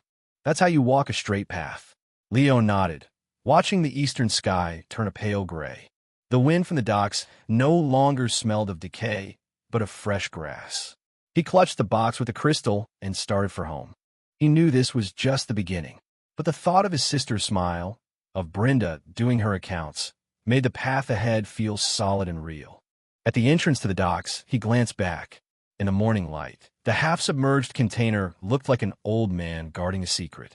He thought he saw the faint image of a rickshaw driver wave, then dissolve into the dawn. "Goodbye," Leo whispered. Some stories had to end, and his was just beginning. Chapter 12. The scent of medicine in the morning light the sky was a soft gray when Leo got back to the hardware store. Brenda was asleep behind the counter, her head resting on her account book. Marmalade was curled at her feet, its tail twitching with each breath. He quietly went to the back room. Chloe was sleeping soundly, her cheeks rosy. Leo placed the chronal crystal on the nightstand. It caught the morning light, glowing softly. "Now," Chloe's eyes fluttered open. "You're awake?" he said, taking her hand. "Go back to sleep. It's still early." "Where did you go?" she mumbled. "I dreamed you were taken away by shadows." "I want to get you a treat," Leo said, gently tweaking her nose. He showed her the crystal. It sparkled in the light, casting tiny rainbows on the wall. Chloe sat up, her eyes wide. "It's sparkly. Like candy. Even better than candy," Leo smiled, putting the crystal away. "Later, I'll have Brenda make you some scrambled eggs." When he came out, Brenda was awake, yawning. "You're back. Everything go okay?" "It was just a small fissure," Leo said, pouring a glass of water. Mr. Henderson was there. He helped a lot. Old man Henderson. Brenda raised an eyebrow. "He used to run the docks with an iron fist. I can't believe he's still meddling in this stuff." She lowered her voice. "Did Cheen give you any trouble? I don't trust that man." "Not yet," Leo said, taking a sip of water. "He gave me this." He placed the crystal on the counter. Brenda's eyes went wide. "Is that a chronal crystal? Your dad searched his whole life and never found one this big." "Old man Cheen is generous. He called it a first payment." "The Temporal Bureau must be desperate," Brenda said, rubbing her chin. "But you be careful. Those time management types are shifty. Your dad used to say they treat chronal energy like currency, and their loyalty changes just as fast." Leo nodded. He didn't mention the story of the rickshaw driver, or the fragmented memory that had flashed in his mind when the sheer gear had gotten hot, an image of his father holding him as a small child, standing on the docks, smiling at a rickshaw driver. "Oh, right." Brenda rummaged in a drawer and pulled out a paper bag. "Ms. Rodriguez dropped this off when she came for the rent. Said a woman in a lab coat asked her to give it to you." Leo opened the bag. Inside was a small bottle of pills with a label that read, "For Chloe." Under the bottle was a note, written in elegant script. "I noticed your sister's unique constitution at the hospital. This is a specially formulated supplement to help with her recovery. 1 a day with water. Dr. Evans." It was Dr. Evans from the hospital. She had saved Chloe's life during her last attack. A warmth spread through Leo's chest. "I need to thank her. First things first," Brenda said, pointing out the window. "Look who's here." Leo looked. Cheen was standing in front of the shop, leaning on his mahogany cane, a small smile on his face. The sunlight on his suit made him look almost gentle. What's he doing here? Brenda was instantly on guard, her hand reaching for the machete under the counter. Leo stopped her. I'll handle it. He stepped outside. Sheen looked him up and down and nodded. Not bad. Your first time handling a fisher, and you did it cleanly. You're better than your father was at your age. You knew my father? Knew him. Sheen chuckled, tapping his cane. 30 years ago, on these very docks, your father used nothing but a wrench to fix a timeline that was about to collapse. He was younger than you then, with a broken piece of a gear in his pocket, just like you. Leo was stunned. His father had never told him any of this. The sheer gear you have now, your father entrusted it to me. Sheen's gaze grew distant. He told me to give it to you if he was ever gone. He said the Miller family was born to keep time on the right path. My dad, he was a hero. Sheen cut him off, his voice filled with respect. 5 years ago, he exhausted all his energy to stabilize a major temporal event on the west side. He became an echo, but he didn't die in vain. That area has been stable ever since. Leo's throat felt tight. So his dad hadn't just disappeared. He had. What are you crying for? Sheen clapped him on the shoulder. Your dad hated to see boys cry. He left you the gear, but not so you could live in the past. He pulled out another notebook, this one brown, with a gear embroidered on the cover. This is the second half of his log. It details the fishers he handled. It might be useful to you. Leo took the log. It felt heavy in his hands. You're off duty today, Sheen said, turning to leave. Read the log. And by the way, Dr. Evans is an affiliate of the Bureau. You can trust her medicine. She and your father were old friends. As the old man's figure disappeared down the street, Leo noticed a small letter C embroidered next to the gear on the log's cover. He went back inside. What did he say? Brenda asked. Leo opened the log. The first page was filled with his father's familiar handwriting, next to a clumsy drawing of a little girl. Chloe learned to walk today. She fell 3 times and cried like a kitten. He smiled, but his eyes were wet. Leo, look at me. Chloe's voice came from the back room. He looked up. Chloe was on her feet, holding onto the doorframe, slowly walking toward him. Her face was red with exertion, but she was grinning, showing off 2 newly sprouted teeth. Easy there. Leo rushed over to her, his heart pounding. The crystal and Dr. Evans's medicine were working. The morning light streamed through the window, landing on Chloe's smiling face, on Brenda humming as she did her accounts, on Marmalade's twitching tail, and on the log in Leo's hand. He could almost hear his father's voice, gentle and strong, from the pages. Leo, time is not meant to be chased. It is meant to be protected. He gripped the sheer gear, looked at his sister, and felt a sense of clarity. No matter how many fishers lay ahead, as long as he had these people, this morning, and the faint scent of medicine in the air, he could face anything. Chapter 13. The old map in the log. The afternoon sun created a golden lattice on the floor of the back room. Chloe sat at a small table, humming as she colored with crayons. Leo sat nearby, immersed in the second half of his father's log. The pages were yellowed and brittle. The first half was filled with everyday details. The date Chloe first said Dada, the 3rd sweater his mom had messed up while knitting, even a note about Brenda's son breaking a jar of pickles. Leo smiled as he read. The days blurred by the gear were filled with so much quiet warmth. About halfway through, the handwriting became rushed and frantic. September 7th, 2018. The fissure at the West Side warehouse expanded again. It's a shadow of a 1943 munitions factory. Took 3 hours to stabilize. 30% chronal energy depleted. Dr. Evans says if I keep this up, my memories won't last another year. Found an old map. It marks a temporal spring at the old South Side church. Legend says its water can repair chronal energy damage. I'll check it out tomorrow. A temporal spring? Leo had never heard of it. He kept reading. The next few pages were filled with detailed sketches of the old church. The bell tower supports, the crypt's ventilation shafts, even the dimensions of the priest's fireplace. Taped to the last page was a yellowed newspaper clipping. The headline was illegible, but he could make out the words, 1943 Southside Church Explosion. No survivors. Leo, look what I drew. Chloe held up her drawing. It was a lopsided stick figure holding a sparkly star. Doesn't it look like your sheer gear? Leo took the drawing. Chloe, do you know the old church on the south side? The one with the pointy roof. Chloe tilted her head. Brenda says it's full of spiders and I'm not allowed to go there. Brenda came in with a bowl of cherries. That old church should have been torn down years ago. There was a fire there 10 years back that left nothing but the frame. Now it's just a hangout for homeless people. Why would you want to go there? Dad's log says there's a temporal spring there. Leo showed her the clipping. Brenda squinted at it. I think I remember this. My dad was a firefighter. He said that fire was strange. It was a wooden building, but it burned for 3 days and nights and then just went out on its own. The old-timers used to say there was something unholy buried under it. Leo's gaze fell on the sketch in the log. The location of the crypt's ventilation shaft was circled in red with a small note. The spring is where the cross's shadow falls. Requires Gear's blood to activate. I want to go see it. Are you crazy? Brenda slammed the bowl of cherries on the table. That place is bad news. Besides, Cheen hasn't given you a new assignment. Why go looking for trouble? Dad lost his memories because of chronal energy depletion, Leo said, pointing to the log. If the temporal spring is real, I might be able to recover his echo. He couldn't forget the faceless figure in the clock tower, or his last words, protect Chloe. Brenda opened her mouth to argue, but then just sighed. If you have to go, be careful. She grabbed a heavy-duty flashlight from a shelf. This one's waterproof. And take that sheer gear with you. Don't pick any fights you can't win. Just then, the phone rang. Brenda answered.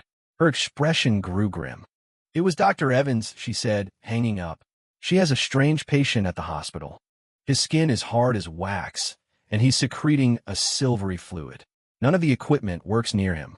She thinks it's chronal contamination and wants you to take a look. A silvery fluid? Just like the goo Dr. Finch had melted into. I'll go to the hospital. The church can wait. Leo stood up and ruffled Chloe's hair. Be good. I'll be back soon. Be careful, Leo. Chloe stood on her tiptoes and patted his hand like a little adult. Outside the emergency room, a small crowd had gathered. Dr. Evans was waiting for him at the end of the hall, her eyes red-rimmed. You're here, she said, pulling him toward an isolation ward. The patient is a homeless man. He was found this morning outside the old church. He was still breathing when they brought him in, but now, she pushed open the door. The man on the bed was a grotesque sight. His skin was a waxy, gray color, and his arms were covered in silvery patterns, identical to the ones on the gear. His face was twisted in a silent scream, and a silvery fluid trickled from the corner of his mouth. He's been delirious. Dr. Evans handed him a digital recorder. Listen. She pressed play. A raspy, broken voice filled the room. The spring is open. So many hands grabbing me. The gear, blood, the spring, the old church. Leo walked to the bed. The sheer gear at his back grew hot, its lines glowing. The man on the bed began to convulse, the silvery patterns on his skin flashing, more fluid pouring from his mouth. High-concentration chronal contamination detected. Source, temporal spring leakage. The spring was leaking. This man had been contaminated. Can you save him? Leo asked. Dr. Evans shook her head. His organs are failing rapidly. I've tried everything. Leo, is this related to the fissures your father used to handle? Leo thought of the log. 1943 munitions factory shadow. Was the spring connected to the explosion? Dr. Evans, can you do me a favor? Leo said, gripping the sheer gear. I need to go to the old church. Can you pull the archives on the 1943 explosion? I'm on it, she said without hesitation. Be careful. If the spring is really open, the chronal energy levels there will be dangerously high. As Leo left the hospital, he glanced back at the isolation ward. In the sunlight, he thought he saw the man on the bed lift his head, his face a blurry image of the priest from his father's log. What new mystery was this? Chapter 14. The cross in the crypt, the spire of the old South Side church, was a rusted nail against the bruised twilight sky. Leo stood before the ivy-choked gate. He pushed. It didn't budge. He took out the sheer gear. The blade tip slipped into the lock, and with a soft click, the rusted mechanism gave way. A wave of mildew and burnt wood washed over him as he stepped inside. The church was a skeleton. Weeds grew waist-high between the crumbling walls. The stained glass windows were gone, and slivers of the setting sun pierced the gloom, mottling the floor with light and shadow. The altar was half collapsed. a crucifix leaning askew, its figure's face blackened by fire. Dad's log said the spring is in the crypt. Leo consulted the sketch and went behind the altar. A loose flagstone revealed a dark opening and a steep flight of stone stairs. He switched on his flashlight. Just as he started down, a flurry of bats burst from the darkness, and he stumbled back. Pathetic, Marmalade, who had stowed away in his backpack, leaped out and shook its fur. "I'll scout ahead." It disappeared into the opening, and a moment later, its meow echoed up. "Coast is clear. Smells awful, though." Leo descended into a spacious crypt filled with burnt crates and rotting fabric. The air smelled of sulfur. The flashlight beam revealed smoke stains and bullet holes on the walls. It was definitely connected to the 1943 explosion. Over there, Marmalade flicked its tail at a wall. A rusted crucifix was mounted on a square stone slab. Leo remembered the log. The spring is where the cross's shadow falls. His flashlight cast a distorted shadow of the cross on the opposite wall. The tip of the shadow landed on a single, discolored floor tile. He pried it up with the shear gear. Beneath it was a metal plate etched with a gear pattern, with a depression in the center that perfectly matched the gear on his weapon. Found it. He fitted the shear gear into the depression and turned. With a low rumble, the wall behind the crucifix slid open, revealing a narrow passageway. A wave of frigid air and the sound of running water flowed out. "Is that the spring?" Marmalade first stood on end. Leo's heart pounded as he stepped into the passage. After about 30 feet, it opened into a circular stone chamber. In the center was a 10-foot-wide pool of black water, shimmering with a silvery film. A stone pillar rose from the center of the pool, a red crystal embedded at its top, pulsing with a faint red light. "This is the temporal spring." Leo frowned. Why was the water black? And it had a faint, metallic smell, just like the fluid from the contaminated man. He was about to step closer when the shear gear vibrated violently. "Warning. Anomalous chronal energy detected. Spring water is contaminated. Contains high concentration of ecotoxin." Contaminated? The black water churned, and a multitude of pale hands shot out, clawing at the edge of the pool. Shadowy figures in tattered military uniforms rose from the water, their faces blank save for hollow eye sockets. They were echoes. They're soldiers from 1943. Marmalade shrieked. "This isn't a temporal spring. It's an echo graveyard." The figures surged toward Leo. He retreated, the shear gear creating a blue barrier. But there were too many of them. The barrier flickered, and the red crystal on the pillar pulsed faster. "It's that crystal!" Marmalade yelled. "It's drawing them." This wasn't a spring. It was the remnant of a temporal core from the explosion, corrupted by the will of the echoes, turned into a beacon for them. His dad had found the right place, but he hadn't known it had been corrupted. "I have to destroy that crystal." Leo gritted his teeth and charged. The echoes swarmed him, their cold hands grabbing at his arms. He felt his own energy draining, but he didn't stop. He could almost see his father's back, walking through a sea of echoes, a gear in his hand. "I'm coming, Dad." He plunged the shear gear into the red crystal. Blue and red light collided in a blinding flash. The echoes shrieked as they dissolved. The pillar cracked, and the chamber began to crumble. "Run! It's coming down." Marmalade scrambled for the exit. Leo turned to follow, but an echo in a priest's robe grabbed his ankle. "Save them!"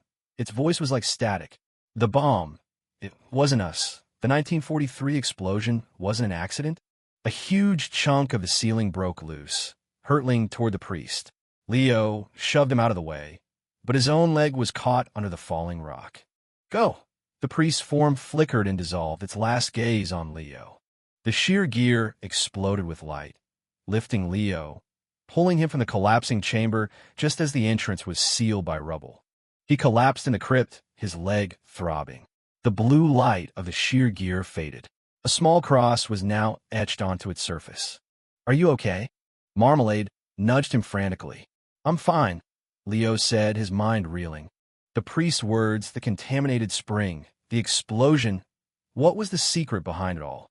He pulled out his father's log, but the last few pages were water-damaged. The ink bled into illegibility.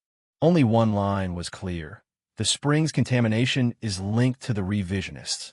They're searching for. The rest was a blur. The revisionist again. What were they looking for? His phone rang. It was Dr. Evans. Leo, did you find the spring? Her voice was urgent. I found the archives. The 1943 explosion wasn't an accident. Someone deliberately detonated a munitions cache. And that person might have been your grandfather. Leo's mind went blank. The log slipped from his hand. His grandfather? The kind, smiling old man who loved to play chess? Connected to an explosion 70 years ago? The crypt suddenly felt much colder. Chapter 15. Grandpa's old chessboard. The cold of the crypt had seeped into Leo's bones. His leg ached. He struggled to sit up.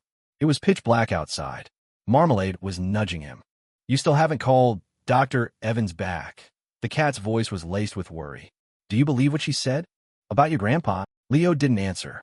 His grandfather, Arthur Miller, had died when he was 10. All he remembered was a kind old man in a faded cardigan, sitting under the oak tree in the backyard, the gentle click-clack of chess pieces his constant companion. He couldn't square that image with a saboteur. Let's just get out of here, he said, pulling himself up. Back at the hardware store, Brenda was dozing behind the counter, an old radio, playing softly. She woke with a start when he came in. Are you okay? That doctor called, said something about your grandpa. I'm fine. Leo cut her off. Is Chloe asleep? Just got her down, Brenda said, handing him a mug of warm ginger tea. We can talk tomorrow. Get some rest. He went to the back room. Chloe was sleeping peacefully. He sat by her bed, stroking her hair. He remembered his grandpa, giving Chloe piggyback ride around the yard, yelling, "Giddy up, horsey." Could that man have been a saboteur? The next morning, Leo went to his grandfather's old house. A young couple lived there now, but they let him into the backyard. The oak tree was still there, bigger now. The stone table underneath it was the same, a chessboard carved into its surface, a small letter, A etched in the corner. Leo ran his fingers over the grooves of the board. He remembered his grandpa teaching him to play, his patience when Leo had thrown a tantrum and scattered the pieces. Easy, Leo, his grandpa had said. Chess is one move at a time. Life is one step at a time. You can't rush it. Your grandpa used to sit there for hours, a neighbor said, passing by with a basket of laundry. Just staring at that board. Leo's heart skipped a beat. Do you know where he got it? Brought it back with him when he was young, I think, the woman said. My husband said your grandpa used to be a janitor at the old church. After it blew up, he came back with that tabletop. A janitor at the church? Leo knelt and examined the board again. In a corner, there was a tiny, almost invisible etching of a cross, identical to the one in the crypt. He pressed the tip of the shear gear into the etching. With a soft click, a hidden compartment slid open beneath the tabletop. Inside was a faded cloth bundle. His heart pounding, he unwrapped it. Inside was a yellowed notebook and a tarnished brass pin, engraved with the words Salvation Army and a small cross. The Salvation Army, a charity organization that had been active near the church in 1943, later rumored to be part of the resistance. He opened the notebook. The handwriting was his grandfather's. May 12, 1943. More wounded soldiers at the church today. Father Michael said we have to hide the munitions in the crypt to keep them from the Japanese. I helped carry the crates, full of grenades. My hands were shaking. July 8, 1943. The Japanese are closing in. Father Michael told me to take the children and run. He's staying behind to move the munitions. I don't want to go, but he gave me this pin and said it was my duty. July 9th, 1943. The church exploded. I watched from the hills, the fire lighting up the sky. Father Michael never made it out. They all call me a deserter. But I saved 5 children. That has to be enough. Leo's hands trembled. The rest of the notebook was about raising the 5 children. The last page had a single line. My son David keeps asking about the church. I can't tell him. Some debts you have to take to the grave. Tears blurred his vision. His grandfather wasn't a saboteur. He was a hero. He'd saved 5 children and been branded a coward for it, living out his life in silence, guarding his secret. The echo of the priest in the crypt must have been Father Michael. The bomb. It wasn't us. Had the explosion been something else? His phone rang. It was Cheen. I pulled your grandfather's file. Cheen's voice was grave. He was a janitor at the church in 1943 and a member of the Salvation Army. On the day of the explosion, he escaped with 5 orphans.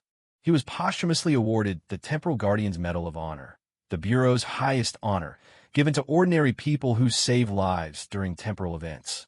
His grandfather was a guardian, too. One more thing, Sheen said. Dr. Evans found traces of the revisionist's signature in the fluid from that homeless man. They knew the spring was corrupted.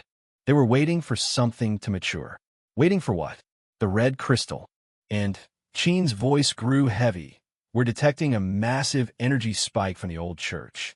It could trigger a widespread temporal collapse. I need you to go back and destroy the source of the contamination permanently. Leo gripped the shear gear. He had to go back, not just for the Bureau, but for his grandfather, for Father Michael, and for all the lives lost in that fire. As he left the old house, he looked up at the sky. He could almost see his grandfather, sitting under the oak tree, smiling at him. One step at a time, Leo. He would keep walking. With his grandfather's chessboard, his father's log, and his sister's smile, he would unravel this mystery, one step at a time. Chapter 16. The corrupted spring this time. Leo returned to the church with 3 things: his grandfather's notebook, the shear gear, and a machete Brenda had insisted he take. Marmalade perched on his shoulder, its tail rigid. "Don't touch anything," Leo whispered as they descended into the crypt. Sheen said the contamination is at critical mass. If it blows, half the city's timeline goes with it. I know. Marmalade licked its paw. The wall slid open with a grating screech. The stench that hit them was 10 times worse than before. The chamber beyond was a nightmare. The spring water was a thick, dark red, and the surface roiled with the fragmented bodies of echoes, all of them reaching for the central pillar. The red crystal at its top pulsed with a sickening, bloody light, and at the base of the pillar, a figure was huddled. He wore the black uniform of the revisionists. Half his body had melted into a silvery sludge that dripped into the spring. He was still alive. He looked up at Leo, his face a ruin. "They made me do it," he gasped, his eyes fixed on Leo. "The crystal, it's about to mature. You have to destroy it, a revisionist? Had there been a mutiny? Don't trust him." Marmalade shrieked. "He's injecting something into the water." A clear tube ran from the man's wrist into the base of the pillar. A dark purple fluid was flowing through it, turning the spring water an even deeper red. "It's a catalyst," Leo remembered from his father's log. "It force matures a chronal crystal, but magnifies the contamination tenfold." He charged, but the spring erupted. A massive metallic hand, covered in silvery scales, shot out of the water, its talons aimed at his face. It was a mutated echo. Leo dodged, slicing the hand off at the wrist with the shear gear. The severed hand writhed on the ground, then dissolved into a swarm of silver insects that vanished into the cracks in the floor. The revisionist at the base of the pillar laughed, a horrible, gurgling sound. "Too late. The crystal is resonating. You'll all become its fuel." He ripped the tube from his wrist. The purple fluid sprayed into the water. The chamber shook, and the red crystal shrieked. The echo fragments on the surface began to coalesce into a massive, shadowy form. Chronal amalgam forming. Danger level. Extinction. Extinction level? Use your grandfather's notebook, Marmalade yelled. "The cover has the cross on it." Leo pressed the notebook against the shear gear. The cover burst into a golden flame. The words from the pages lifted into the air, forming a swarm of tiny golden crosses that rained down upon the spring. "Is this a Salvation Army purification rite?" The golden crosses hissed as they hit the red water, dissolving the echo fragments. The shadowy amalgam roared in agony, its form flickering. The revisionist stared in disbelief. "Impossible. The Salvation Army's rite." He was cut off as a tendril from the amalgam snatched him and dragged him into the spring. "Now!" Marmalade yelled, pointing at the red crystal. "Destroy it." Leo poured all his energy into the shear gear. The blue light of the gear and the golden light of the notebook merged into a single, brilliant blade. He leaped, plunging the blade deep into the heart of the crystal. There was a moment of absolute silence, then a deafening explosion of red and gold light. The shockwave threw Leo against the far wall. In the blinding light, he saw the spirits of the echoes rise from the spring. They were no longer monstrous. They bowed to him, then dissolved into starlight. One of them, in a priest's robe, was Father Michael. He smiled and mouthed the words, "Thank you." When the light faded, the crystal was gone. Leo collapsed, his grandfather's notebook at his feet, its cover now faded, the pages brittle as ash. He thought he saw his grandfather and his father, standing in the distance, smiling at him. When he woke up, he was lying on the ground outside the church. Sheen was standing over him, holding a scanner. The screen showed a stable green line. "The energy levels are back to normal," Sheen said, his expression unreadable. "Your grandfather's notebook, its cover was made from the last of the Salvation Army's holy relics. No wonder it could purify the ecotoxin." Leo sat up. "The revisionists, will they be back? They lost their most valuable catalyst. They won't be making a move anytime soon," Sheen said, handing him a small metal plaque, engraved with the words, "Temporal Bureau, Special Consultant. This is for you. You can, of course, refuse." Leo looked at the plaque, then at the fragile notebook in his hands. He smiled. "I think I prefer fixing pipes." Sheen chuckled. "As you wish. But I'll still be calling you the next time there's a fissure." As Leo left the church, he glanced back. In the sunlight, the ruined building seemed at peace, its spire a gentle curve against the blue sky. Chapter 17. The new neighbor Leo spent 3 days in the hospital. Dr. Evans diagnosed him with coronal energy exhaustion and a mild concussion. Brenda visited every day, her scolding lectures always ending with a container of homemade soup and the phrase, "The faucet in the back is still dripping, waiting for you to fix it." Chloe came every day after kindergarten, chattering about her day and holding his hand tight. Her cheeks were rosy, her energy boundless. The chronal crystal had worked wonders. On the day he was discharged, a car from the bureau was waiting. The driver handed him a wooden box. Inside was a chronal crystal the size of a pigeon's egg. Director Sheen said, "This is your payment for destroying the contamination source," the driver said stonily. "He also wanted me to inform you that the old church is being rebuilt under bureau supervision." Leo pocketed the crystal. All he wanted was to go home. When he got back to Reliable Hardware, he noticed the shop next door, which had been vacant for years, was now occupied. "New neighbor," Brenda said, flower on her apron. "Opened an antique shop. Moved in yesterday." The sign read "The Chronos Cabinet" in elegant gold script. A young man in a traditional blue tunic and gold-rimmed glasses was carefully moving a display case inside. That evening, a strange thudding sound came from next door. The shear gear at Leo's back warmed slightly. A chronal energy fluctuation. The next morning, the young man introduced himself. "My name is Shun. A pleasure to meet you." His voice was gentle, but his eyes were sharp, taking in every detail of the hardware store, lingering for a moment on the old clock on the wall. "I see you have some fine pieces here," he said to Brenda, who was immediately charmed. Leo felt a prickle of unease. This man, Shun, was not what he seemed. Later that day, Chloe kicked her ball into the Chronos cabinet. When Leo went to retrieve it, he saw Shun polishing a bronze cog, nearly identical to the original Chronos gear. "You seem interested in this piece," Shun said, offering Leo a cup of tea. "It looks special," Leo said. "It is," Shun smiled, his eyes unreadable. "It's a replica of the first-generation Guardian's gear. A family heirloom. Have you, by any chance, heard of the Timesmiths?" Timesmiths. A secretive group of artisans who repaired temporal artifacts. His father's log had mentioned them. "I've heard the name," Leo said cautiously. "I'm a descendant of the Timesmiths," Shun said, his gaze dropping to Leo's waist. "And you, sir, seem to possess a rather fine artifact of your own." Leo grabbed the ball and left. The shear gear was hot against his back now, a clear warning. This man was more than just a simple antique dealer. Chapter 18. The Timesmith's legacy, Shun, was a quiet ripple in their lives. He kept to his shop, and Chloe took a liking to him, often visiting to show him her drawings. He was always kind, teaching her about the strange objects in his store. One evening, he came over with a gift of sweet cakes and a story. "I knew your father, Leo," he said, his voice soft. "I was there at the West Side Fissure. Before he exhausted his energy, he asked me to give you this." He produced a wooden box. Inside was a silver Guardian's medal and half of a schematic, the complete design for the shear gear. "What did he say?" Leo's voice was thick with emotion.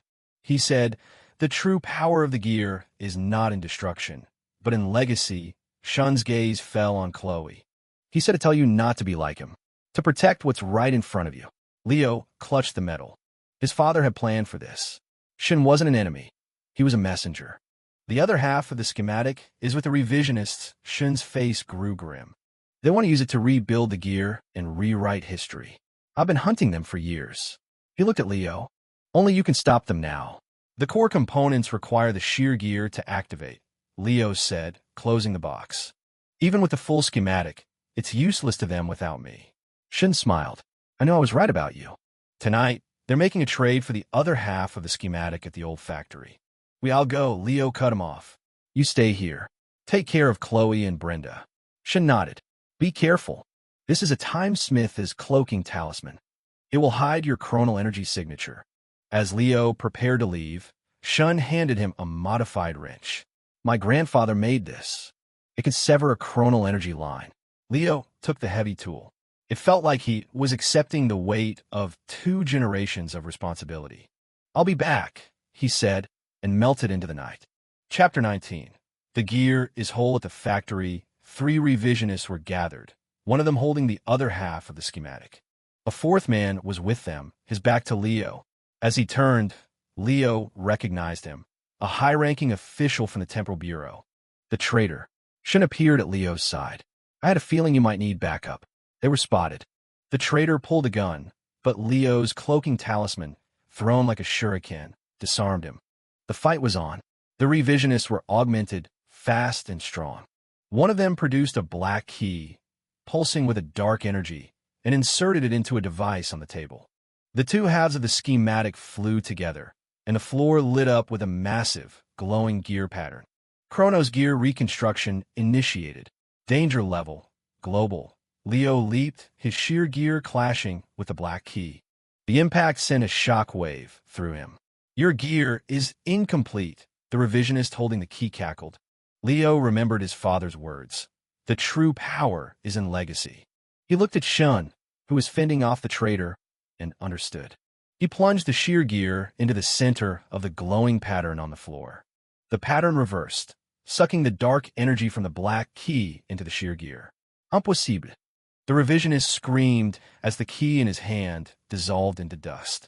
You don't get it, Leo said, his father's metal hot against his chest. The gear isn't a weapon. It's a shield. The shear gear flared with a brilliant light, absorbing both halves of the schematic. The pattern on the floor faded.